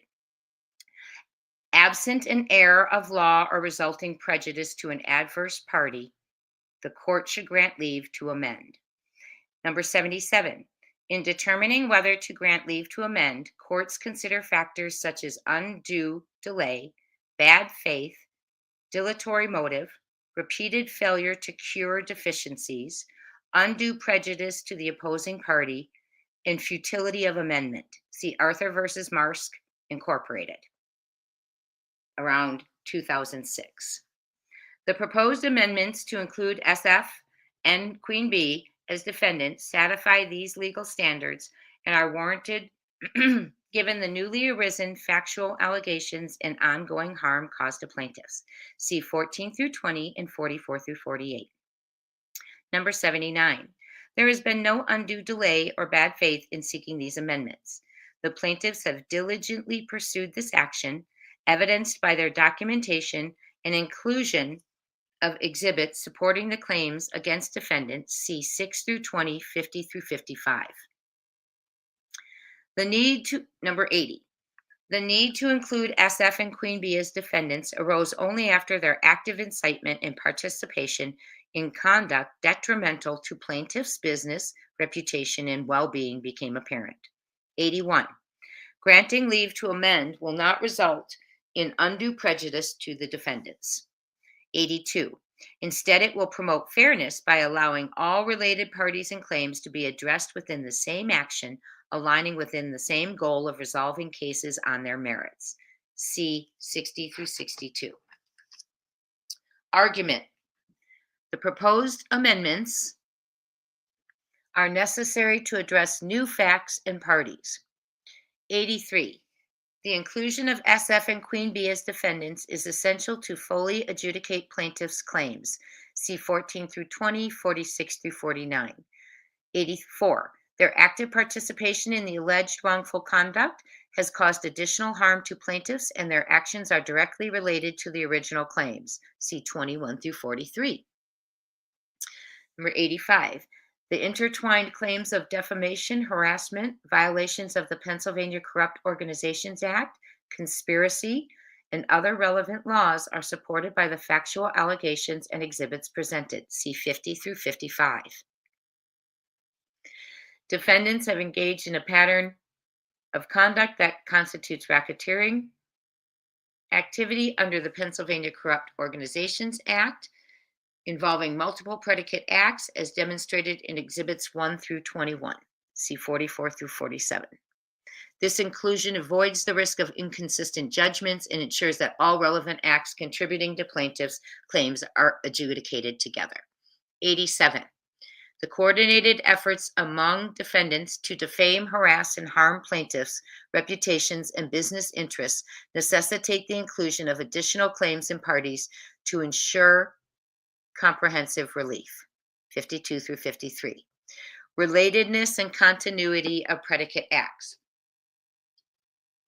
The pattern of activity outlined in this case demonstrates both continuity and relatedness, essential elements for establishing a RICO claim under the Pennsylvania Corrupt Organizations Act. 89. Pennsylvania courts, remember, because they're saying there's a criminal element involved in the obstruction. Pennsylvania courts frequently reference federal RICO jurisprudence to interpret these requirements. The relatedness criterion requires that predicate acts have similar purposes, results, participants, victims, or methods of commission, indicating they are not isolated events but interconnected actions. This standard is supported by the U.S. Supreme Court's interpretation in H.J. Inc. versus Northwestern Bell Telephone Company, 1989, which has been influential in Pennsylvania rulings. 90.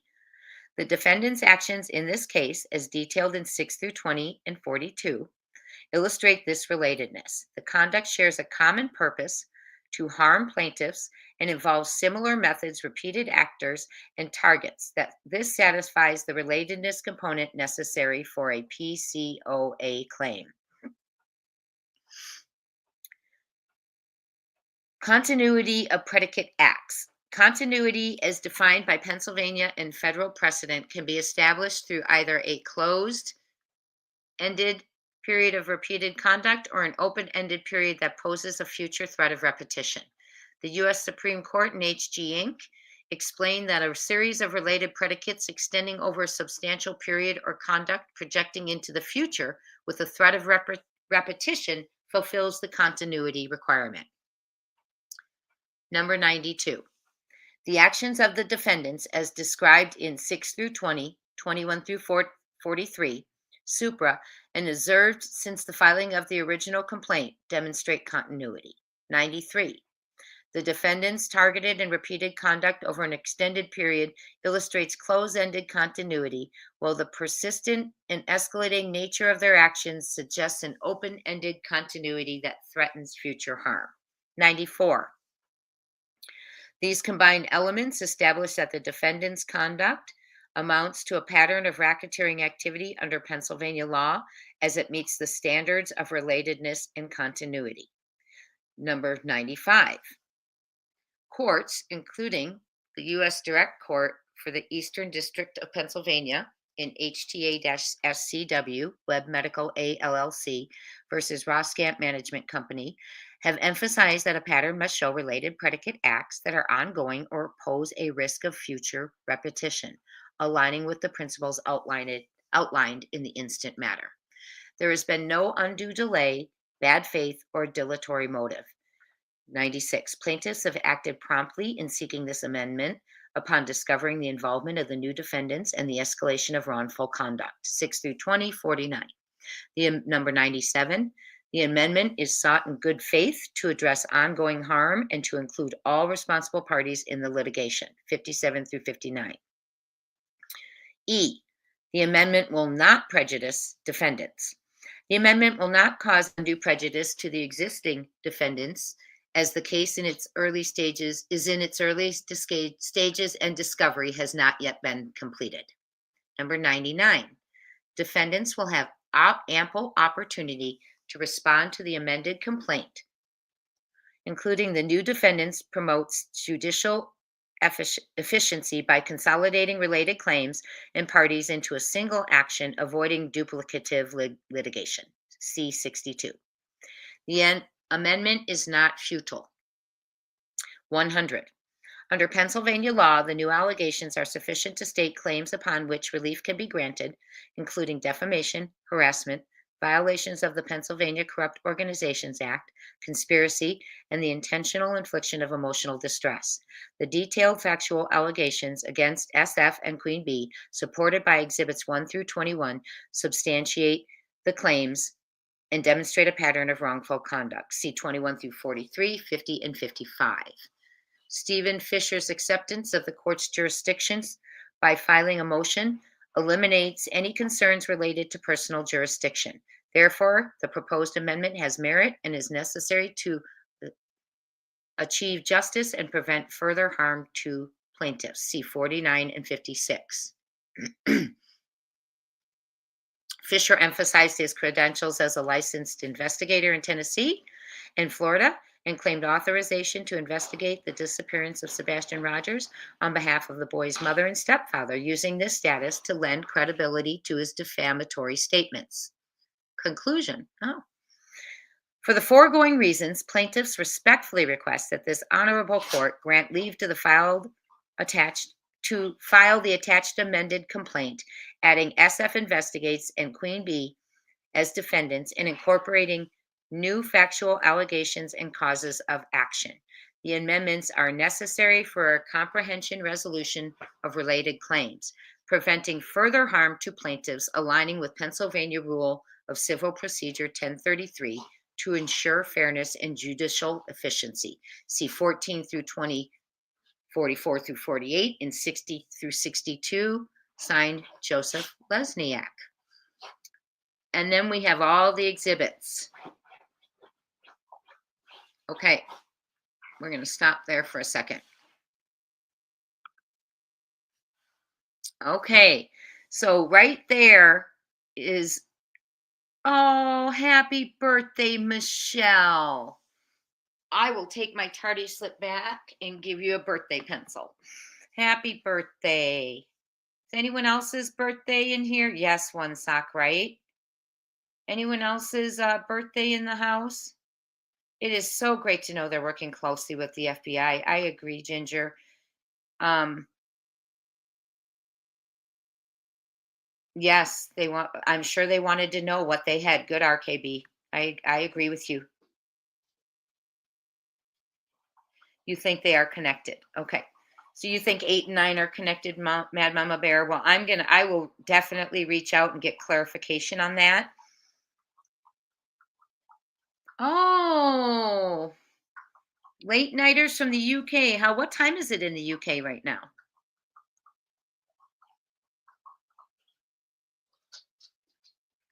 Did you just say they're in Fiji? Are they truly in Fiji? Aw, thank you, Shelley.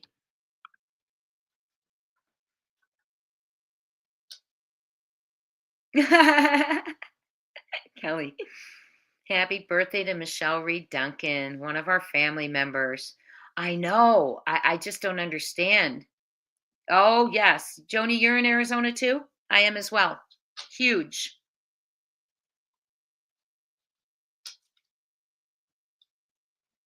I don't know. Maybe it was him running back to the house. Who knows?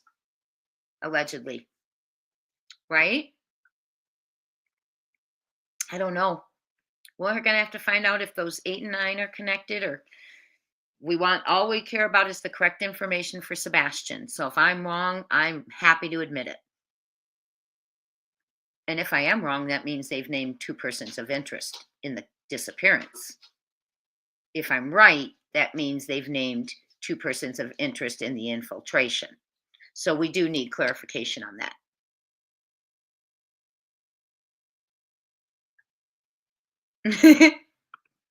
Thank you for putting, in my opinion, at the end of that, Queen Cece. That's funny, though.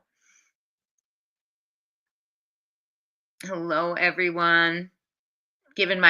I'm giving my voice a little bit of a rest before I go back. I don't know, Polly Pepper. That's a great question. I do not know. I do not know. Nowadays, so many people, go to therapy and things. Oh, stop. Okay. Are you you all please put in my opinion. Are you all kidding right now?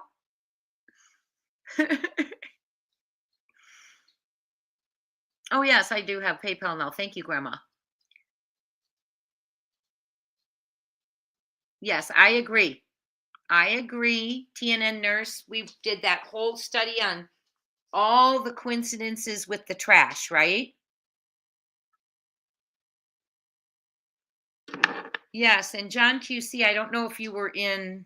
No, it was a members live where someone came in and shared, where someone shared with us that allegedly, yes, um, familial kidnapping and trafficking, allegedly. That was shared with us, is what was being shared with us. Eileen, we're all doing well. Oh, Machete. Oh, I didn't even recognize you in there. Hello. I love Machete. Yes. How you doing? Hi, Bugsy.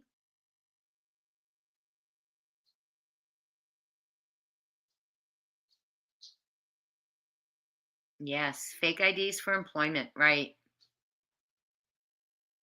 Wow. And in my opinion, I wouldn't think it would be, I don't know, maybe someone in there. I don't know. We don't know.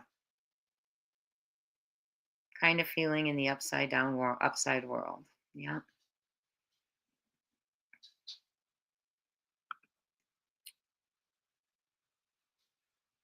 You all have great comments. Great comments.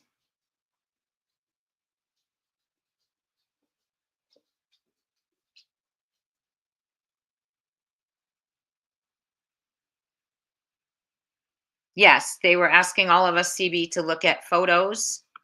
They were asking all of us to look at photos, and if we recognize anything in those little photos, to report it, because they are trying to I cannot. Honestly, that has not been verified. So let's just say, can anyone in here verify that? Because that is, oh, At Night is the intelligence agency XXX that is helping locate Sebastian Rogers. They are working with Seth, his father, Dog the Bounty Hunter, Nick the Hat, Hong, all those people are involved in At Night. And they are working to bring home Sebastian. Thank you for asking that. And while they were trying to create, put leads and everything in, someone tried to infiltrate the system by pretending they were applying for work. You all are trying to figure out family connections. What have you all come up with? Yeah, I know. I agree with that, Sam R.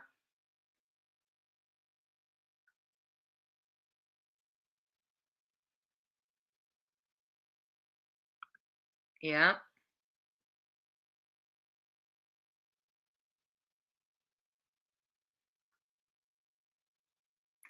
The Fiji thing is a post CP shared. Oh, so he's probably just antagonizing, in my opinion. One of those things that says if you share it, you could win a trip there. Oh, okay. All expenses paid. Yeah.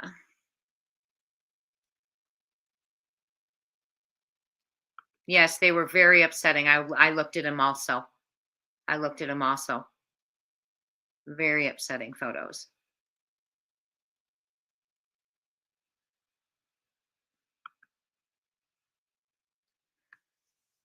True, but the thing of it is how do we know there isn't someone on the other end? Because they're talking about international people in New York, by the borders, possibly Oregon. So we don't know how many people are involved. There's two people connected in Oregon. Now we don't know if that's eyewitnesses. We don't know if that's one eyewitness, someone with knowledge. We have no idea. But there's also two people confirmed connected in Oregon. So a lot going on. A lot going on. Okay, are you all? No, no, no, no. It is not a fact they're in Fiji. No. Let's make sure if we're saying something, friends, that we say in my opinion, because I caught that too. I saw that too and thought so. So if you're just saying they shared that CP shared that he signed up for a free trip, let's make sure, guys, that we say, do you think they want to go to Fiji? I know, Jennifer. I know. And that's what got us. That's what's been getting us, right? I know. And that's where all of our emotions have been lately.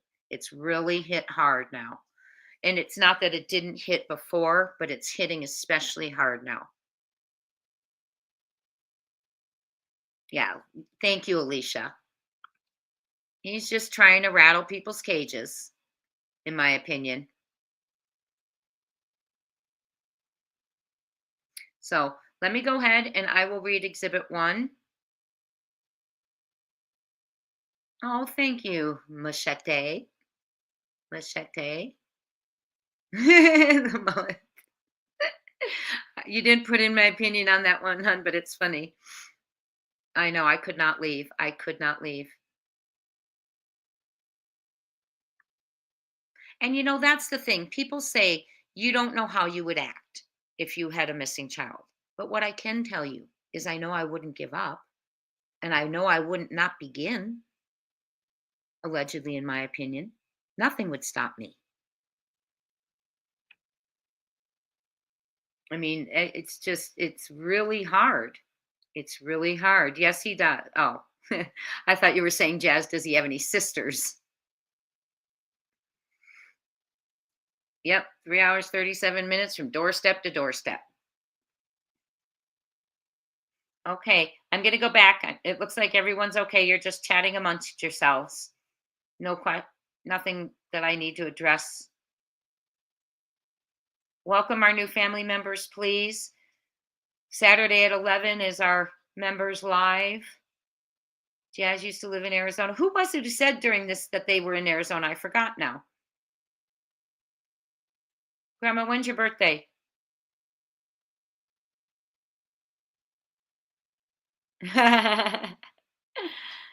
Okay.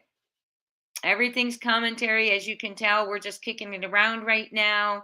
I'm about to go back into the exhibits this time, which is funny because we were going to be doing the exhibits. We were going to be doing the exhibits for the last one. I just said we were going to start going over them. And then they came in with the new one with the exhibits right there. So we're going to go over it. Okay. Yeah. So we love Sebastian. We are going to bring him home. Yes, it does, doesn't it, John Q? It seems to me, I agree with you. It seems like the way this is moving, they're trying to locate Sebastian as if he was taken someplace. Interesting. It is interesting. I mean, if they've got the entries into Canada being watched, the bus stations, the hotels, the motels, the airports, they have put out that high alert. So, in my opinion, at first I was thinking, well, were they thinking someone was going to try and leave to Canada and get away with this? But Canada extradites. We have a treaty with them. So, my next thought is I agree with you, John Q. They're worried someone is going to try and move him, which I pray to the good Lord that means our boy Sebastian is still with us. I really truly believe that, and that's how we need to go on that notion until we're proved differently. Okay, we have a father whose heart will absolutely, I mean, so we're going to go. They're looking for an alive young man, and so are we. Okay, friends, I'm going to go back over and I'm going to read. Yeah, I don't go on his Facebook either. Well, I guess I was on it thought I was on it the other night, maybe. Okay, I'm going to go back over and start reading. You all are okay. Thank you, mods. Thank you, members. Thank you, everyone who's visiting. Okay. Exhibit 1, repost. I tried to edit grammar error and deleted the post. I've read the complaint seeking injunctive equitable relief filed by At Night, Seth, Tony, BHP, and the other fraudsters. And when I say fraudsters, I include their lawyers. And we've read these as they've come out on X, but now they're all compiled together. And I haven't read what he's put out in the last week or so. I hope these named aren't worried. It's complete nonsense that won't survive a demurrer, and the injunction has zero chance of being granted.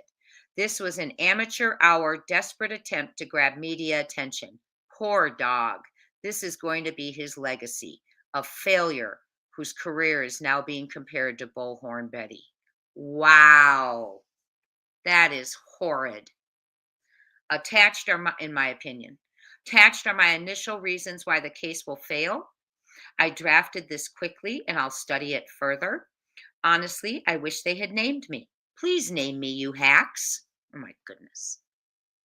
Anyone that is bothered by them conduction investigations in Tennessee without a license, I'm an English teacher, that drives me nuts, on a document, not in our messaging, I could care less, but in a document, come on. Conduction investigations in Tennessee without a license should report dog and the rest of the criminal group to Sumner County sheriffs. Yes, because Eric Craddock will get right on that. Just kidding, in my opinion. And file a complaint with the Tennessee Private Investigation Licensing Regulator. Investigations in Tennessee, no capital letter at the beginning, without a license should report dog and the rest of the criminal group to Sumner County Sheriff. Yes, because Eric Craddock is ready to go. And file a complaint with the Tennessee Private Investigation Licensing Regulator. It's very sad and apparent to me that Seth doesn't care about his son, Sebastian. He's bitter at Katie and Michaela. And that's what this is all about. The fact he can't keep a woman. Hashtag Sebastian Rogers. Wow. Okay, so let's see what happens with, and then these are all real tiny. I'm not, oh, I guess we are. So they have down that there's licensing violations, false claims of law enforcement collaboration, false claims of working with law enforcement, defamatory harassment of YouTubers, tampering with evidence, First Amendment protections for YouTube content creators. And he says positive takeaways from this horribly amateur pleading. Through interrogations, demand for production of documents and depositions, it can be determined the exact amount of funds raised through Seth's GoFundMe and Cash App accounts in his and his sister's name, and a forensic accounting of all the funds. Who the client is that hired At Night. Number 3, all communications between Tony Mathis and other plaintiffs. Number 4, all communications between Bullhorn Betty and other plaintiffs. Number 5, all financial transactions, including payments received by Bullhorn Betty. Number 6, Seth's employment status. Number 7, Seth's medication use. Number 8, Seth's polygraph results. Number 9, Seth's time cards. Number 10, Seth's phone records.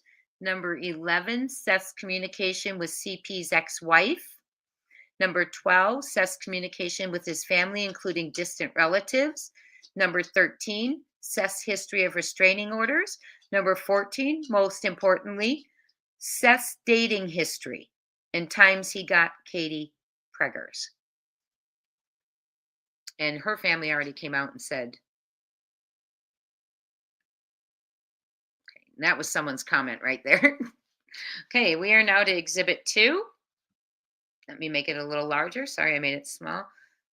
Oh, now all his, oh, okay, so I guess we're reading text now. Hold on, let me make it larger. Sorry. Okay.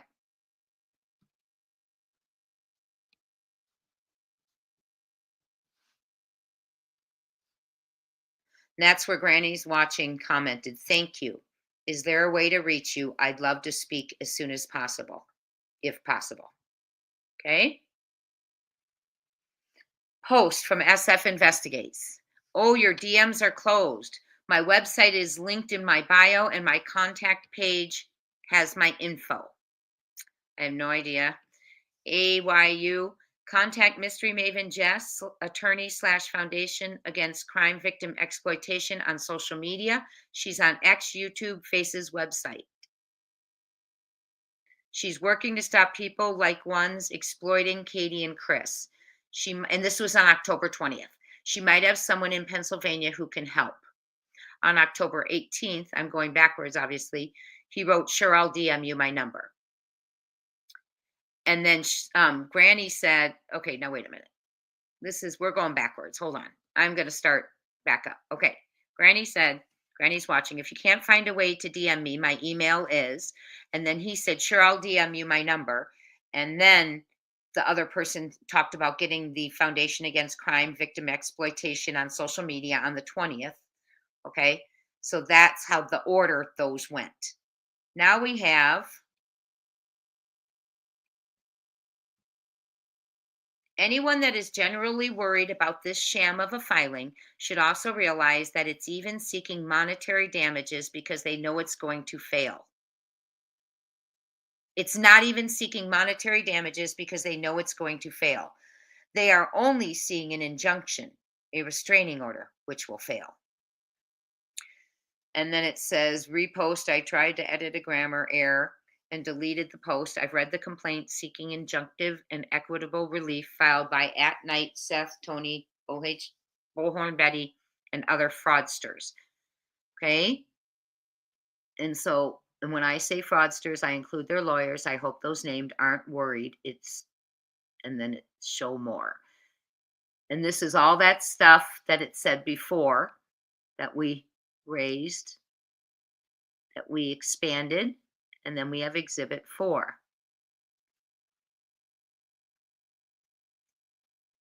And this is on October 18th, he wrote. Also notice how they referred to Heather Cohen and the other PI that was on the case as licensed private investigators, but refer to the current PI without the license. That's because it's Nina in Texas who has her license revoked after she fired a gun through her walls. She was going to do the SAR, but couldn't get permission from the probation department to leave the state, so she's working remotely as Seth and Tony's PI. Tony and her are very close. That will also come out in discovery. My goodness. Okay. And then that's that same one. Exhibit 5. Here's the post. Oops, sorry. This one was horrible.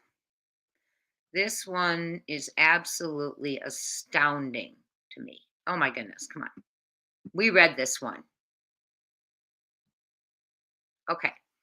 My prediction regarding the injunction filed yesterday by At Night, naming Seth Rogers as a plaintiff. Seth is now subject to discovery, which will likely expose his relationship with Katie and Sebastian. Under oath, it will come to light that while in his 20s, Seth got a minor preggers in Virginia. Katie's family has come out and said that was not accurate. In Virginia, the statute of limitations for sex crimes against a minor is 20 years from the date the cause of action, the crime accrues, which is when the victim turns 18. 20 years from the date is when the victim turns 18. Okay, let me read that again. In Virginia, the statute of limitations for sex crimes against a minor is 20 years from the date the cause of action of the crime accrues, which is when the victim turns 18. Therefore, until the victim's 38th birthday, Seth could still be charged with the R of a minor. She was not a minor, by the way, friends. Allegedly, what I've been told, what we've heard. This crime carries a mandatory minimum sentence of 5 years in prison and the lifetime registration as a SO. So by filing this lawsuit, Seth exposed himself to criminal charges. # blessing in disguise. Oh my goodness.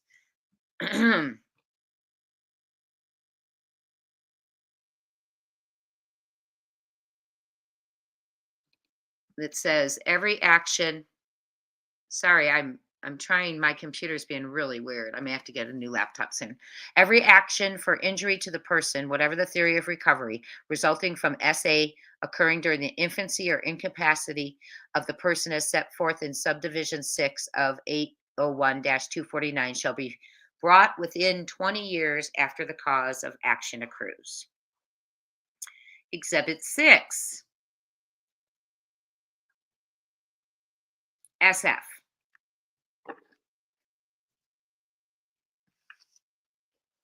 So I'm going to take a drink of water. If I had been named in that lawsuit, and I honestly wish I was, I would immediately call a press conference for 9:55 a.m. Tuesday on the steps of the Delaware County Court of Common Pleas, announcing the filing of an abuse of process and malicious prosecution action against the attention-seeking lawyers Bruce L. Castor Jr. and Joseph P. Lesniak for their blatant and malicious misuse of the RICO Act. I would also fully support and donate to a GoFundMe, not to defend the lawsuit, but to take action against these two corrupt attention-seeking lawyers. Oh my. He's really going for it, isn't he, in my opinion? It's time to go on the offensive, put them on their heels and expose them for what they truly are, bottom feeder media whores. Oh my goodness. Exhibit 7. He sure likes X. I have just completed, signed, and in the process of filing a non-party opposition to motion for injunctive relief and a motion to strike the pleading filed by At Night, Nick, Dog the Bounty Hunter, Bullhorn Betty, Seth Rogers, and the other plaintiffs. And we read that motion. We read that opposition. I do have standing to file this motion as a Tennessee licensed private investigator against a group acting illegally as investigators in a case and attempting to restrain parties for which they have no authority over. Invited or not, I am joining this fight because Sebastian Rogers deserves that. I will post the motion once the filing is complete. Hashtag Sebastian Rogers. And that was on October 19th at 8:40 p.m. Exhibit 8. Now, is there anyone in the chat who does not know who SF Investigates is and why he's involved? SF Investigates is, I don't know if they've hired him yet, but working with the Proudfoots. Last I heard, it was pro bono, but he was going to be getting hired. Yeah, isn't that an interesting statement? Yes, ma'am.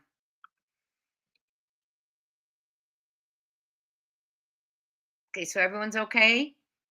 Okay, I'm going to go back over. Thank you, mods.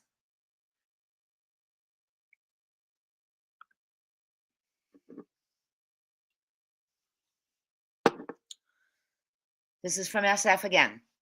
My opposition to the preliminary injunction sought by At Night and the other plaintiffs can be viewed via this Dropbox link. And we read that when we were in live. Sebastian Rogers deserves far better than what we are seeing from the team assembled by his own father, hashtag Sebastian Rogers. At Night Media. So here is non-party opposition to motion for preliminary injunction. Introduction. And it says, I, Stephen Fischer, a Tennessee licensed private investigator, and it's cut off because it's in his Dropbox, hereby file this party opposition to the motion for preliminary injunction filed by At Night Media, LLC, and the other plaintiffs. The plaintiffs, particularly At Night and its members, have no standing to seek injunctive relief in this case, as they are not licensed private investigators in the state of Tennessee, nor are they licensed in any state where investigative activities have allegedly occurred. And that was on October 19th at 11:31 p.m. Exhibit 9. To clarify, the purpose of my opposition is not to dismiss their entire complaint, but specifically challenge the parts seeking preliminary injunctive relief. I want the complaint to proceed because it will lead to Seth Rogers being charged with SEX crimes in the world than SEX crimes against a minor, in my opinion. There is no worse crime in the world than SAing and Ring an underage person unable to legally consent. Rs and SOs should not walk freely amongst us. As of now, Seth Rogers is walking free. Wow, wow. Although I don't expect any legitimate journalists to attend their scheduled press conference, if any do, I hope they ask whether Seth will admit to his crimes against minors. Hashtag Sebastian Rogers. What a horrible, oh, well, I'm just going to keep reading. Exhibit 10.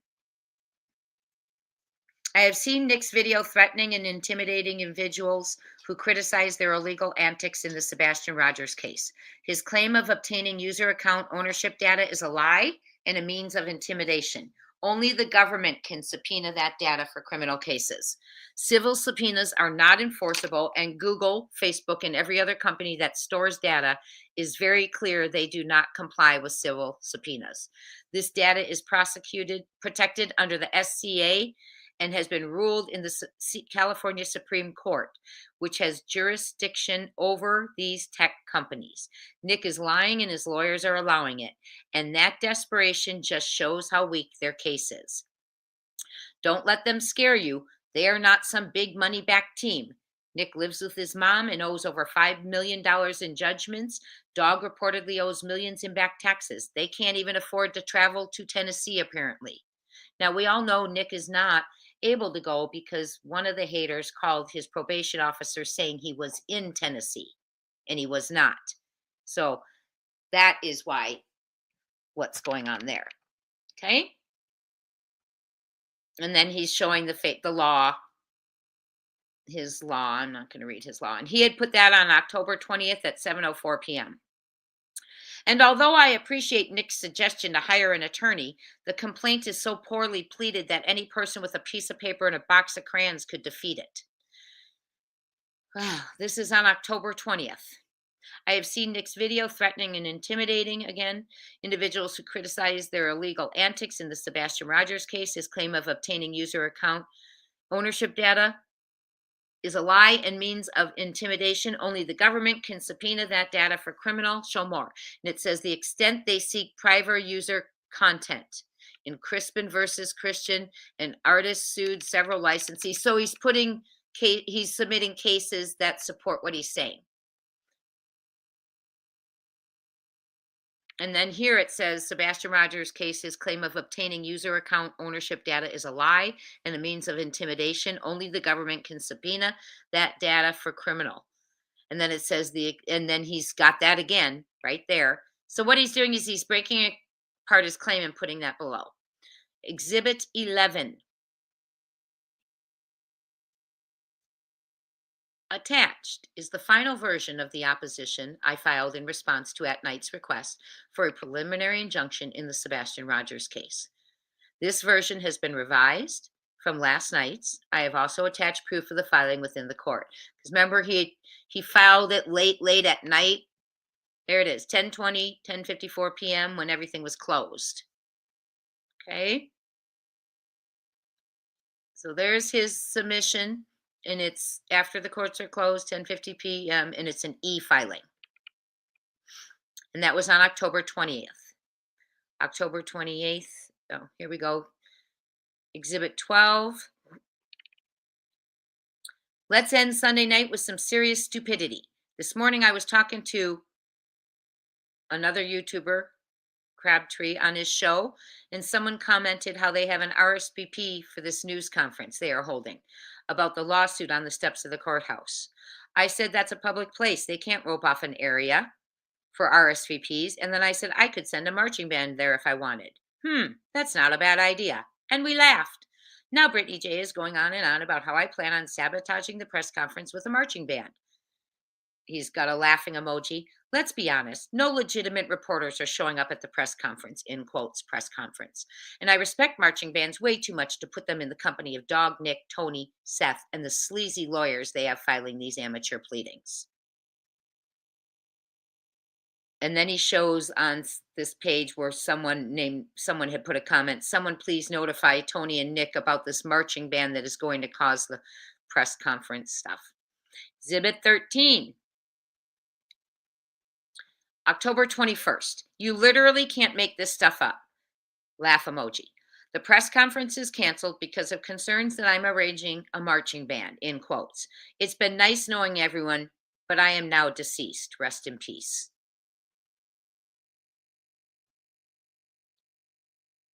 And I don't know who put that gif. At Night Intelligence Agency, 1021. There have been reports, here we go. There have been reports of individuals arranging for a marching band to interrupt the conference along with other suspicious messages. Networks with scheduled appearances are unaffected by this postponement.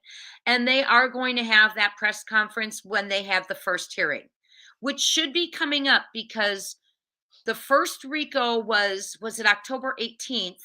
They had 20 days to respond, I believe, or was it? Yeah, 20 days to respond. So there should be a hearing coming up quite quickly, unless they slow it down to consolidate all this, unless that's agreed upon. Then we'll be waiting the 20 days for everyone else to respond and then them to get a hearing date. I'm sorry, puppy. Come here. I didn't mean to do that, my angel boy. 10/21/24. Stephen.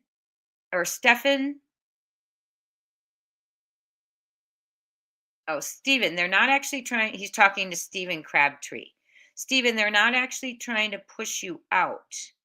Instead, they're desperately looking for an excuse to explain why they've never searched for Sebastian. They're looking for cover from the fact that they don't care about Sebastian. They're just trying to figure out how to squeeze another dollar out of his disappearance. And then Crabtree says, wow, I have no words. And they show a picture of him.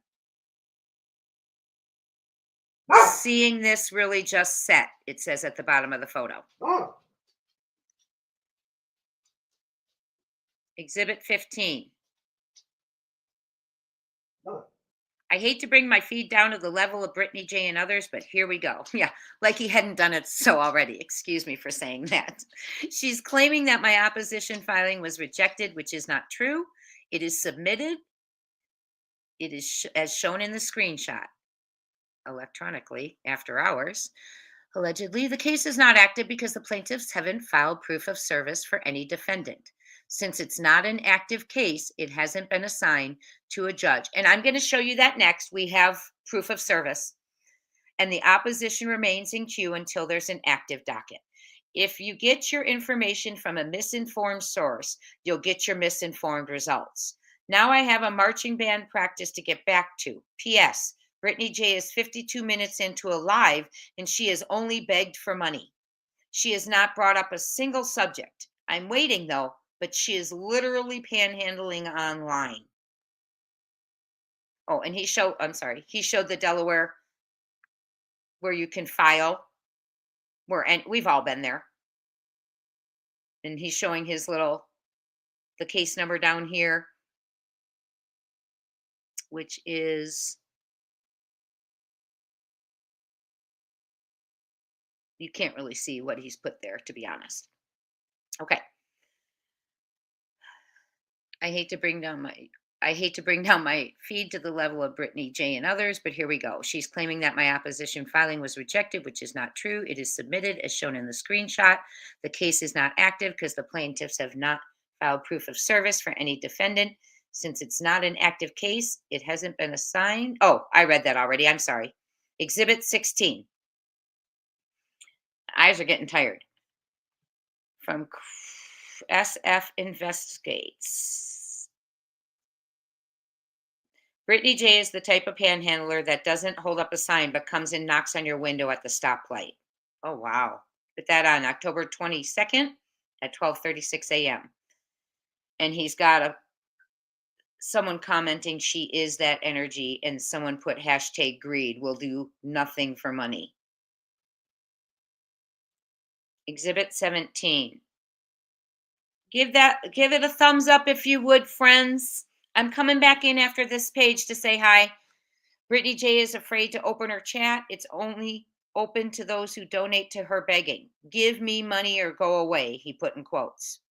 October 22nd, 2024. Then he says that again. I hate to bring my feed down to the level of Brittany J and others, but here we go. She's claiming that my opposition filing was rejected, which is not true. It is submitted as shown in the screenshot. The case is not active because the plaintiffs haven't filed proof of service. And then there's this again. That's October 22nd, 12:49 a.m. Exhibit 18. I'm going to come back in for a second, give a break. How is everyone doing? We okay? Yes, we're going to look all over for him. We are going to look all over. Hello, everyone. You know, integrity is something no one can take away from you, but something you can give away very easily based on your behavior. So, yeah, seriously. I mean, look at all, in my opinion, how many posts there are. Okay. Trying to see, how is everyone? Let's keep going. It's terrible.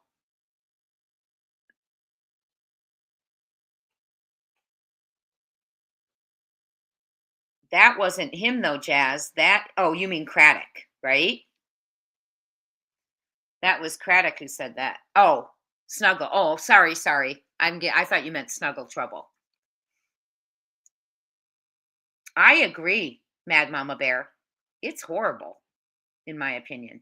I agree. Oh, Unicorn of Hope, you're so good. Unicorn of Hope raises her hand before typing the message. You are amazing. Thank you. You're all crack me up. Yes, it's an intelligence agency. Okay. Oh, I love your name, family. Hi. Yeah, it's a lot. I'm trying to get through here and see your comments. They're going to put it all together. Yes, CB. That's what they're trying to do, is going to put it all together into one suit. Exactly. None of this would have happened if anyone who receives cease and desist would have just stopped. Correct. It's a great comment, Ginger Girl.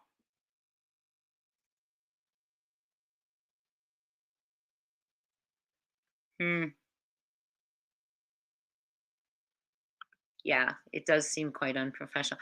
I'm shocked the way he's talking to those lawyers and stuff too, you know, in my opinion. Yes, he is. He is. He put out a video 5 days ago. He's definitely working still on the case, but he's also doing other things. Oh, that's interesting.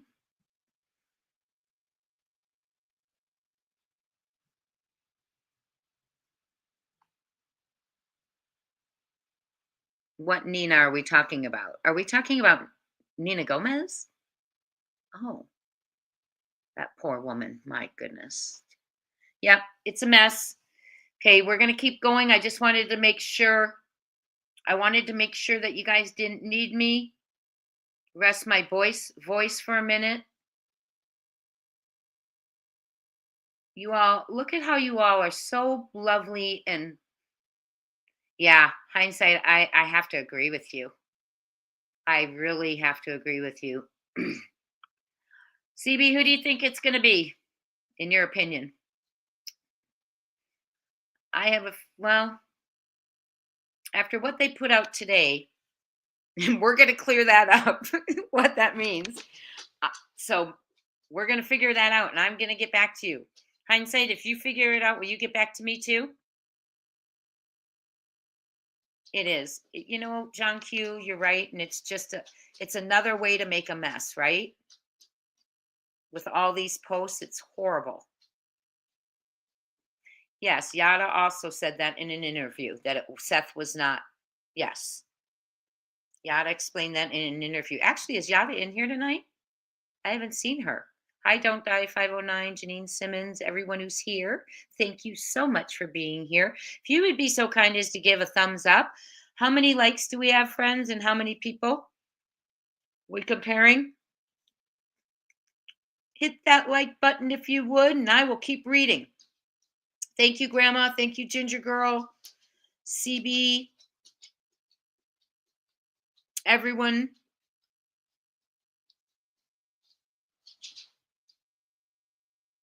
Yes, these are horrible, absolute horrible allegations. I agree with you, Beth B9611.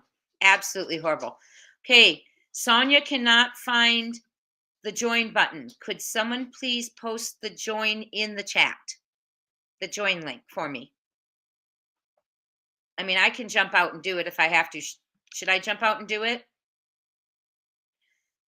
You know, he's held it together after hearing everything we've been hearing through all of the RICOs and all the exhibits. Seth Rogers has held it together better than most could, in my opinion. Okay. Do you want me to drop it in the chat? Okay, let me go out and I'll come right back in and I'll drop it. Wait. Oh, it's right here. I'm going to pin it. Oh, I can't pin your comment? Huh. Okay, Gma, Grandma, I just starred the link. Will you help Sonia find it? Sonia, Grandma has the link up now. Okay, that happened the other day after I got off. 10 people said they couldn't find the link, the join button. I got emails and the lady said 10 of us were looking for the join button. Not a lady, a viewer, excuse me. So I'm going to keep going. Make sure the join button circulates quite a bit, please, if you would, mods. Just keep circulating that join because people are having a hard time finding it. Yes, Lisa, we did go live, Lisa Opinion. We went live Saturday at 11 and we're going to go again today, or again this Saturday. Okay, I'm going to go back on. Okay. So this is another one of his posts. He said, Brittany just sunk at night. Oh, yeah. She said, do you really think Nick and Dog and even Hong are the only ones and there are not other investigators? Yes, that's the point. In order to hire investigators, you have to be a licensed investigation agency. Thank you for proving my point. And her co-host saying, how does he know they charge $500,000 for a retainer? And Brittany J says, yeah, how does he know that? He thinks he knows everything. Meanwhile, see attached. Okay, and this is from At Night, and it does say to take control of your situation with the precision and power of At Night, contact us via email at clientsatnightagency to schedule a call. Please note, as of September 2024, the maximum retainer to provide services is $500,000. And that's because they get involved in very large things. I hate to, and then here he is again. I hate to bring my feed down to the level of Brittany J and others, but here we go. She's claiming that my opposition filing was rejected, which is not true. Boy, he really gets on there. Which is not true. It is submitted as shown in the screenshot. The case is not active because the plaintiffs haven't filed proof of service. You have to be a licensed investigative agency. Thank you for proving my point. So they're reposting his posts. Thank you for proving my point. And her co-host saying, how does he know they charge $500,000 for a retainer? And Brittany J says, yeah, how does he know that? He thinks he knows everyone. And then they're showing again At Night where they say it's a maximum retainer of $500,000. Okay, and he's saying it again on the 20th. I always keep seeing this. Hold on. He said it on the 22nd, said it again on the 22nd. There it is again.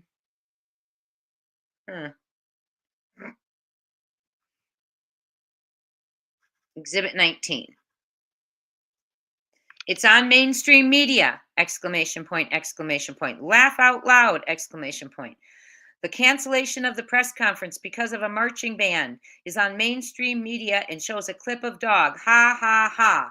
Dog's high-risk apprehension team and At Night special operators were scared away by a joke about a trombone player. And then it says here, it's showing them talking about it and where they said they were going to postpone.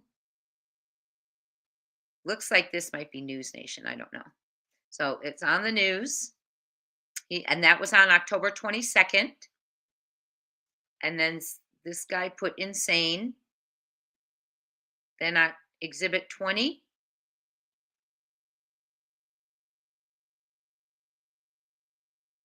His post. The At Night lawsuit has been notably quiet lately.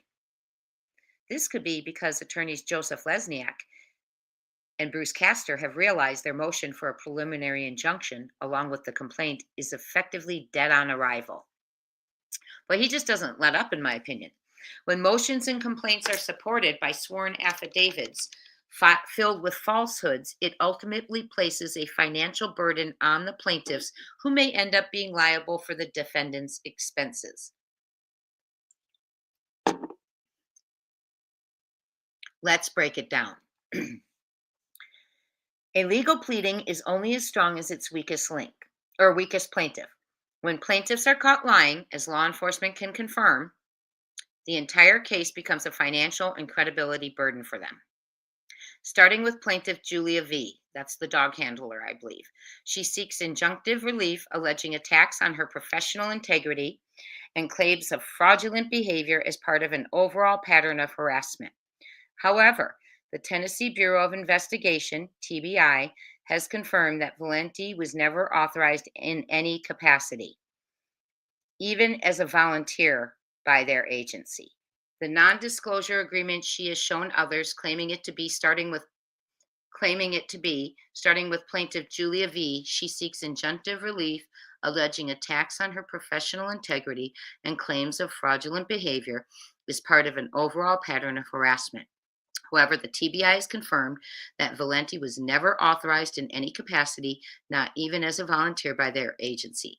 The non-disclosure agreement has shown others claiming it to be from TBI is fraudulent. The TBI has confirmed it has no knowledge of such a document. In reality, Valenti took the document from the Dallas Police Department's website and doctored it. She has also never, those are allegations strong too.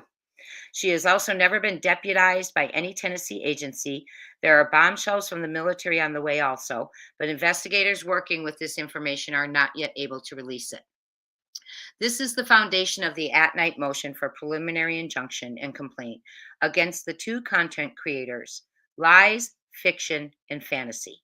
The motion and complaint fail on these grounds alone. Over the next few days, I will reveal further falsehoods in the sworn affidavits of other individuals involved. Oh, good. I can't wait to see them. My suggestion is clear. Dismiss both the motion and the complaint immediately so that the focus can return to Sebastian. Well, it's in place so the focus can return to Sebastian, that's what the injunction is saying. They want relief. Quit bullying those that you feel are weak. Oh, I see. I'm sorry. Okay. Quit bullying those that you feel are weak because there is strength in, and then it says, and the complaint immediately so that the focus can return to Sebastian. Quit bullying those that you feel are weak because there is strength in numbers. Receipts are attached. There are more. Trust me. Oh, and by the way, that's 10:30 when he put that, and someone else said something. Look, okay.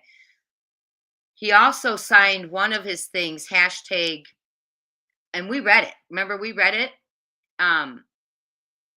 FAFO, which is in itself very much of a do something to me and see what's going to happen to you. That's exactly what it is, allegedly. Before I answer a few common questions, I wanted to let you know, oh, here's the chest surgery. This occurred. He had been saying all this stuff that you're hearing, and then he was going to, do all this stuff. And then the next couple of days, we heard he had had a chest surgery. Before I answer a few common questions, I want to let you know that I had surgery yesterday to remove a tumor from my chest. It was more intense than I expected, and I am in a lot of pain, so probably won't provide further updates today. Regarding my filing in Pennsylvania, it's still pending because the plaintiffs have yet to file proof of service, meaning the case isn't technically active with the court.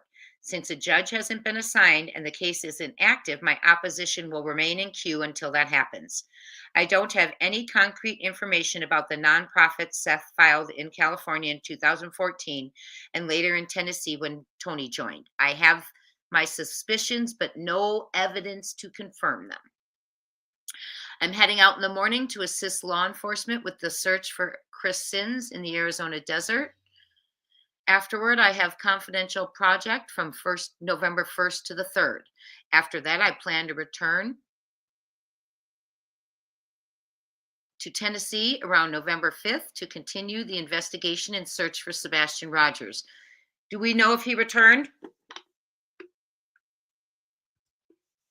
I also have a new case in California that may soon require public assistance, which I'll publicize when ready. I also have been working closely with law enforcement on new leads in the Holland Snap case. If you are a person that knows something in Holland's case, the time to come forward is now and work with investigators and spare yourself. I'm moving slowly today and still have a lot to do to prepare for the Chris Sins search, so I might not check in again today. Please keep Chris's family in your thoughts. We hope to find his remains so his family can lay him to rest and they can begin to find some peace. They don't mean Chris Proudfoot's family and Sebastian's remains. He's talking about Chris Sins from Arizona. And that was on October 23rd, 2024. Exhibit 21. Bullhorn Betty is a hypocrite who attempts to prevent others from raising funds to defend themselves against meritless lawsuits, yet she violates GoFundMe's terms of service by seeking donations for her own criminal defense. This should not be allowed. He sent this to GoFundMe this morning, and I will read this to you because I have already read this. So, Dear GoFundMe legal team, subject is to request to take down GoFundMe campaign for Andrew Griffin, which is Bullhorn Betty, excuse me, I'm sorry, due to violations of terms of service. Dear GoFundMe legal team, I am writing to formally request the removal of the GoFundMe campaign created by Sonia Nicky to fund the criminal defense of Bullhorn Betty, who is charged with 6 violations of orders of protection. I believe this campaign violates GoFundMe's terms of service. The campaign seeks funds for Griffin's legal defense in a criminal case involving multiple violations of protective orders issued by a court in Tennessee. These violations include harassment, stalking, and intimidation, all directed at the grieving family of Sebastian Rogers, a missing 15-year-old autistic teen. The organizer of this fundraiser is a Tennessee resident, though the campaign lists Bullhorn Betty's hometown. I am a licensed investigator in both Tennessee and Florida, authorized to investigate the disappearance of Sebastian Rogers on behalf of his mother and stepfather. For reasons of self-promotion and financial gain, Miss Griffin, or Bullhorn Betty, has harassed this grieving family while their 15-year-old son remains missing. These family members who hold court-issued protective orders against Bullhorn Betty have experienced significant distress due to her repeated violations within days of the orders of protection being granted. Bullhorn Betty was charged with 6 counts of violating these orders under Tennessee Code, a criminal offense punishable by jail time. I have inserted a screenshot of the docket from Sumner County, Tennessee, documenting these charges. Whoops. Hold on. Whoa. Telling you, this is about to go kapooey. GoFundMe's terms of service prohibit campaigns that seek to fund legal defenses in cases involving harassment, stalking, hate, or intolerance. Bullhorn Betty's campaign directly violates these policies as it attempts to fund her defense against criminal charges for actions that fall under these prohibited behaviors.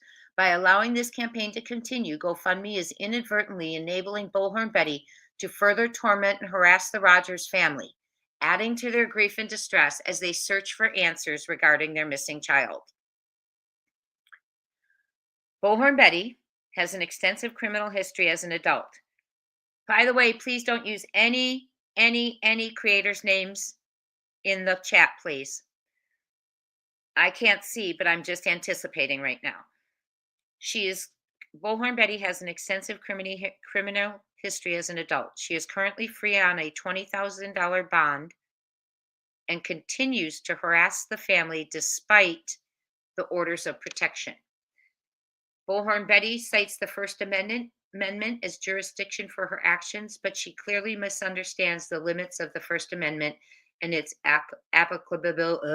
applicability to criminal conduct. Given the nature of the criminal charges and GoFundMe's clear policies, he's asking for the removal.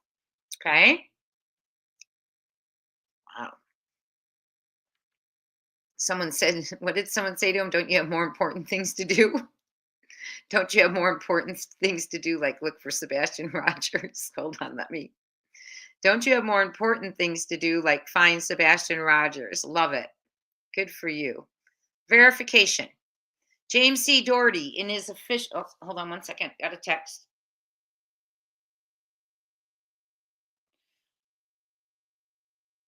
Okay. Thank you, Grandma.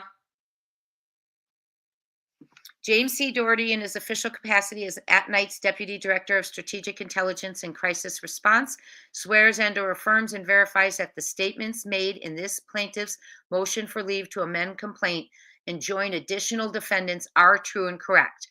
I understand that false statements herein are made subject to the penalties of 18 Pennsylvania 4904 relating to unsworn falsification to authorities. James C. Doherty, and he's from ATNIGHT. Okay, Seth Rogers verification. Seth Rogers, father of Sebastian Wayne Drake Rogers, swears and affirms and verifies that the statements made in this plaintiff's motion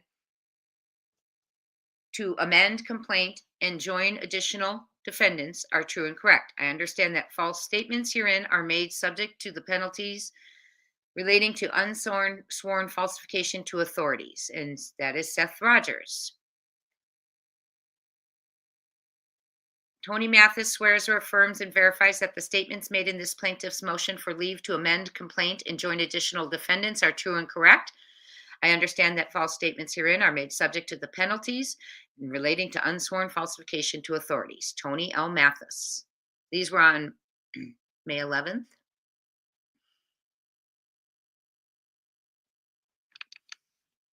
Verification. Bullhorn Betty swears or affirms and verifies that the statements made in this plaintiff's motion for leave to amend complaint and join additional defendants are true and correct. I understand that false statements herein are made subject to the penalties relating to unsworn falsification to authorities. Brittany J. swears and affirms and verifies that the statements made in this plaintiff's motion for leave to amend complaint and join additional defendants are true and correct. Brittany signed it.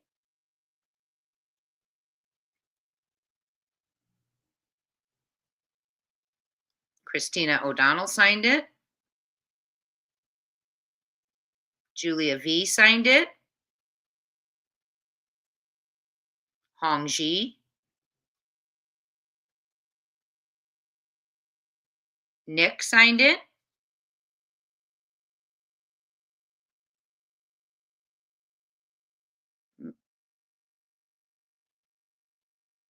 I don't know who this person is. Michelle Klubin swears and or affirms and verifies that the statements made in this plaintiff's motion for leave to amend complaint and join additional defendants are true and correct. Oh, I think that's someone called Chasing, right? Here is I hereby certify that certificate of service. I hereby certify that on this date, I caused to be served a true and correct copy of the foregoing motion for leave to amend complaint and join additional defendants upon the following counsel of record via first-class mail and electronic service. So they sent them, letting them know that they would be adding on additional defendants. And it's showing the certificate of service to Granny's Watching, SF Investigates, Joseph Lesniak. Oh, Barbecue Lady, I'm sorry. Those were the attorneys for Barbecue Lady up above.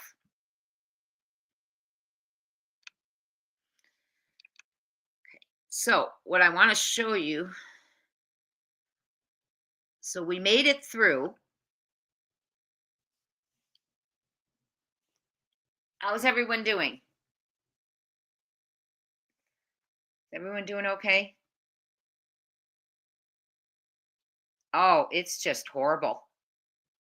Absolutely. Okay. Yes, it had gotten ridiculous, but his verbiage is very disturbing.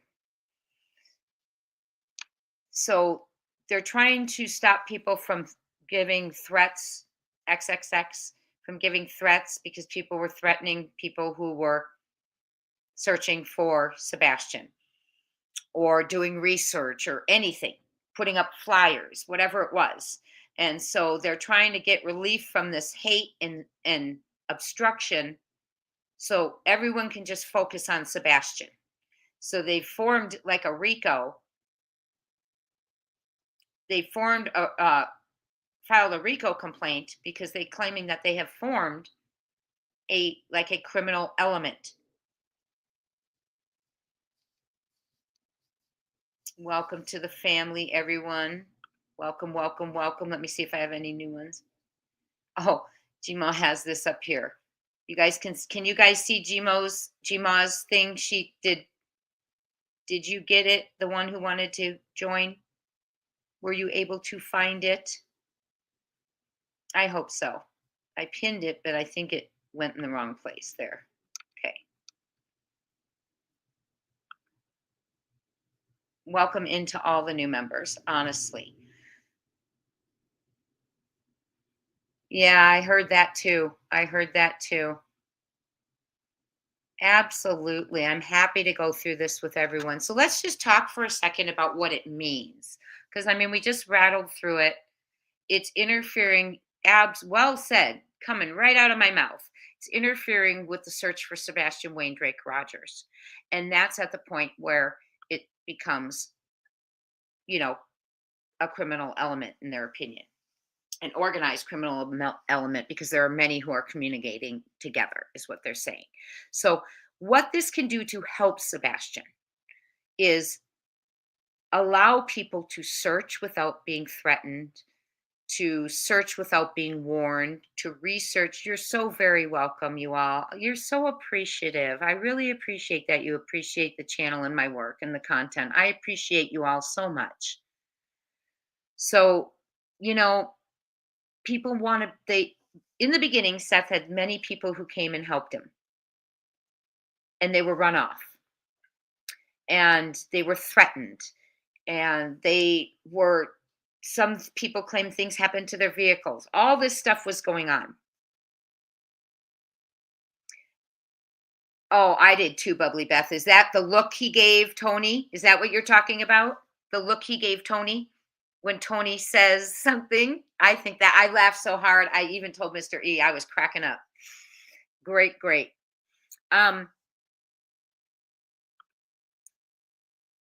Yeah, it is concerning. So they're trying this kind of talk. What you're hearing from this document is the kind of thing they're trying to stop. Is stop saying things about people, stop trying to dox people, stop trying to threaten them, stop trying to call their work, stop trying to call their probation officers, leave people alone and let them search for the little boy.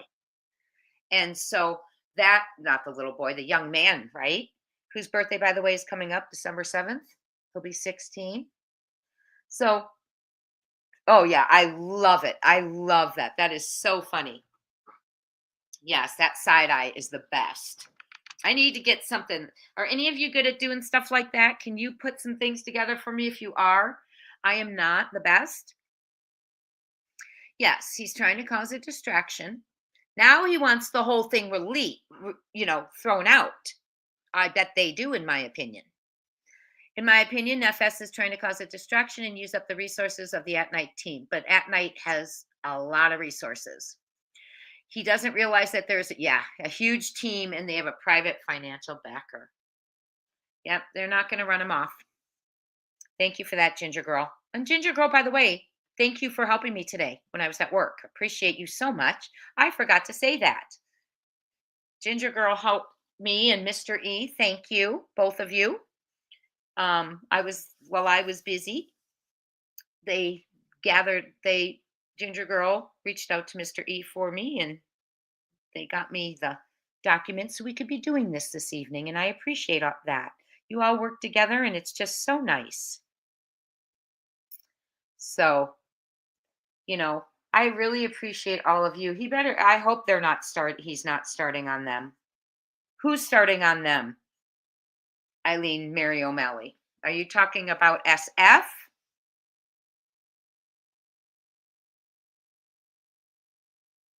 Oh, wow. Stung by a bee, and that's why he was limping, Machete? Oh, SF. Wow, that's sad. They do think it's a joke, Cinderella. And I don't understand it. Sebastian's life is not a joke. Sebastian being alive, as listed as a runaway, also. Every day that is hindered is a day that he could be in severe danger. Because that's the way we need to look at it, that he's alive right now. Yep, I agree. Well, everyone, we have I can read to you tomorrow if it's okay. Actually, we read everything. Tomorrow is just Barbie. I can read to you tomorrow while we're live for Barbecue's response. It's only 2 pages. But we are going to go live tomorrow. Hit that notification bell. Subscribe to the channel. We're heading on our way to 6,000. Let's get us to 6,000. Let's get our memberships going. Our membership family has grown tremendously. I thank each and every one of you for the support, for the super chats, for the when you're watching videos, you've been hitting the super thanks and thanking me for my work. You all are amazing. And you know what? All I ask is watch the videos till the end, hit the like button, subscribe if you're not a subscriber. All of that is free. I appreciate each of it, every one of you who are here. That is heartbreaking. That is really heartbreaking. But yeah, they were at it yesterday too regarding, you know, you guys emailed me. So yeah, they're on fire right now and I don't like it. Oh, you met them?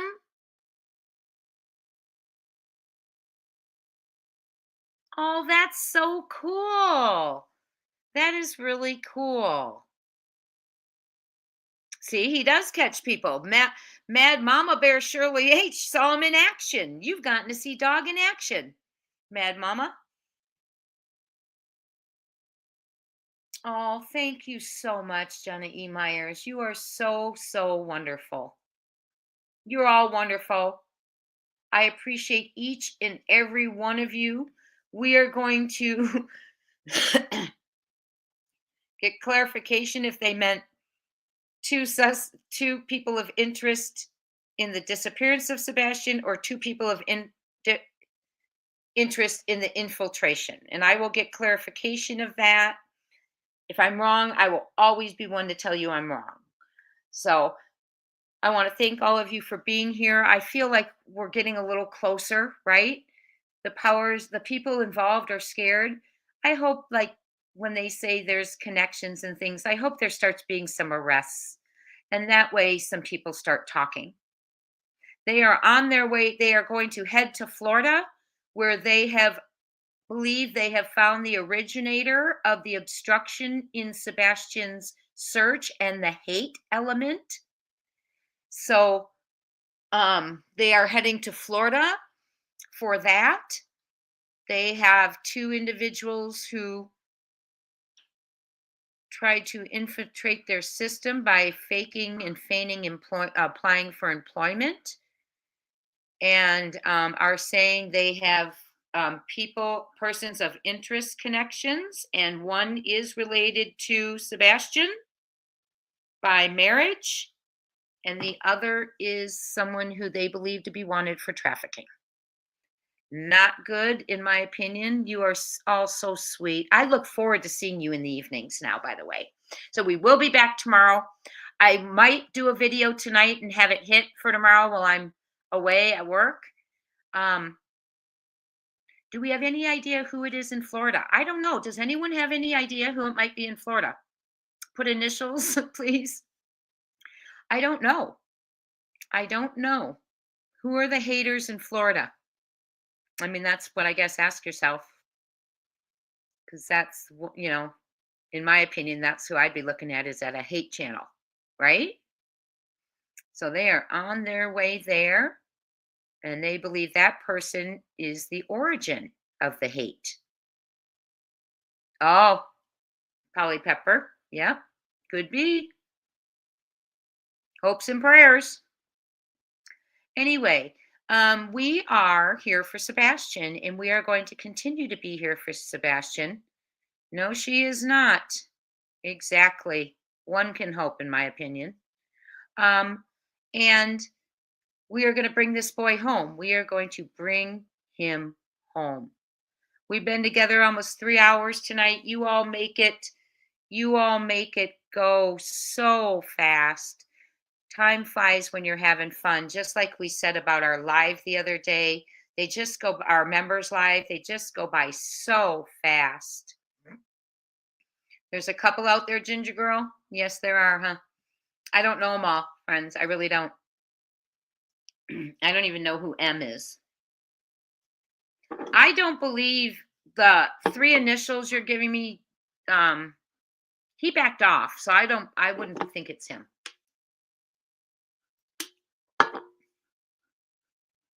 Okay. Thank you, Bubbly Beth. That is so sweet. So, so sweet. Yeah, who's M? Who's M? Give us a second letter, Machete. Or whoever put M up. Oh, yes. Hi, Mickey Shell. Welcome to the family. Welcome to the family. But why did he back off? Who's M? Hmm. I don't know. See, I don't watch any of that. I don't watch them. Yeah. So, well, anyway, hopefully everything's going to stay positive. I will try my very best to get a video out tonight that will hit tomorrow. And I will see you all tomorrow around 6:30 p.m. Prayers up for Sebastian, for Seth, for everyone looking, for everyone who cares, loves him, misses him, and needs him home. Safety to all, and we are going to bring him home. Talk soon. Bye, mods. Thank you.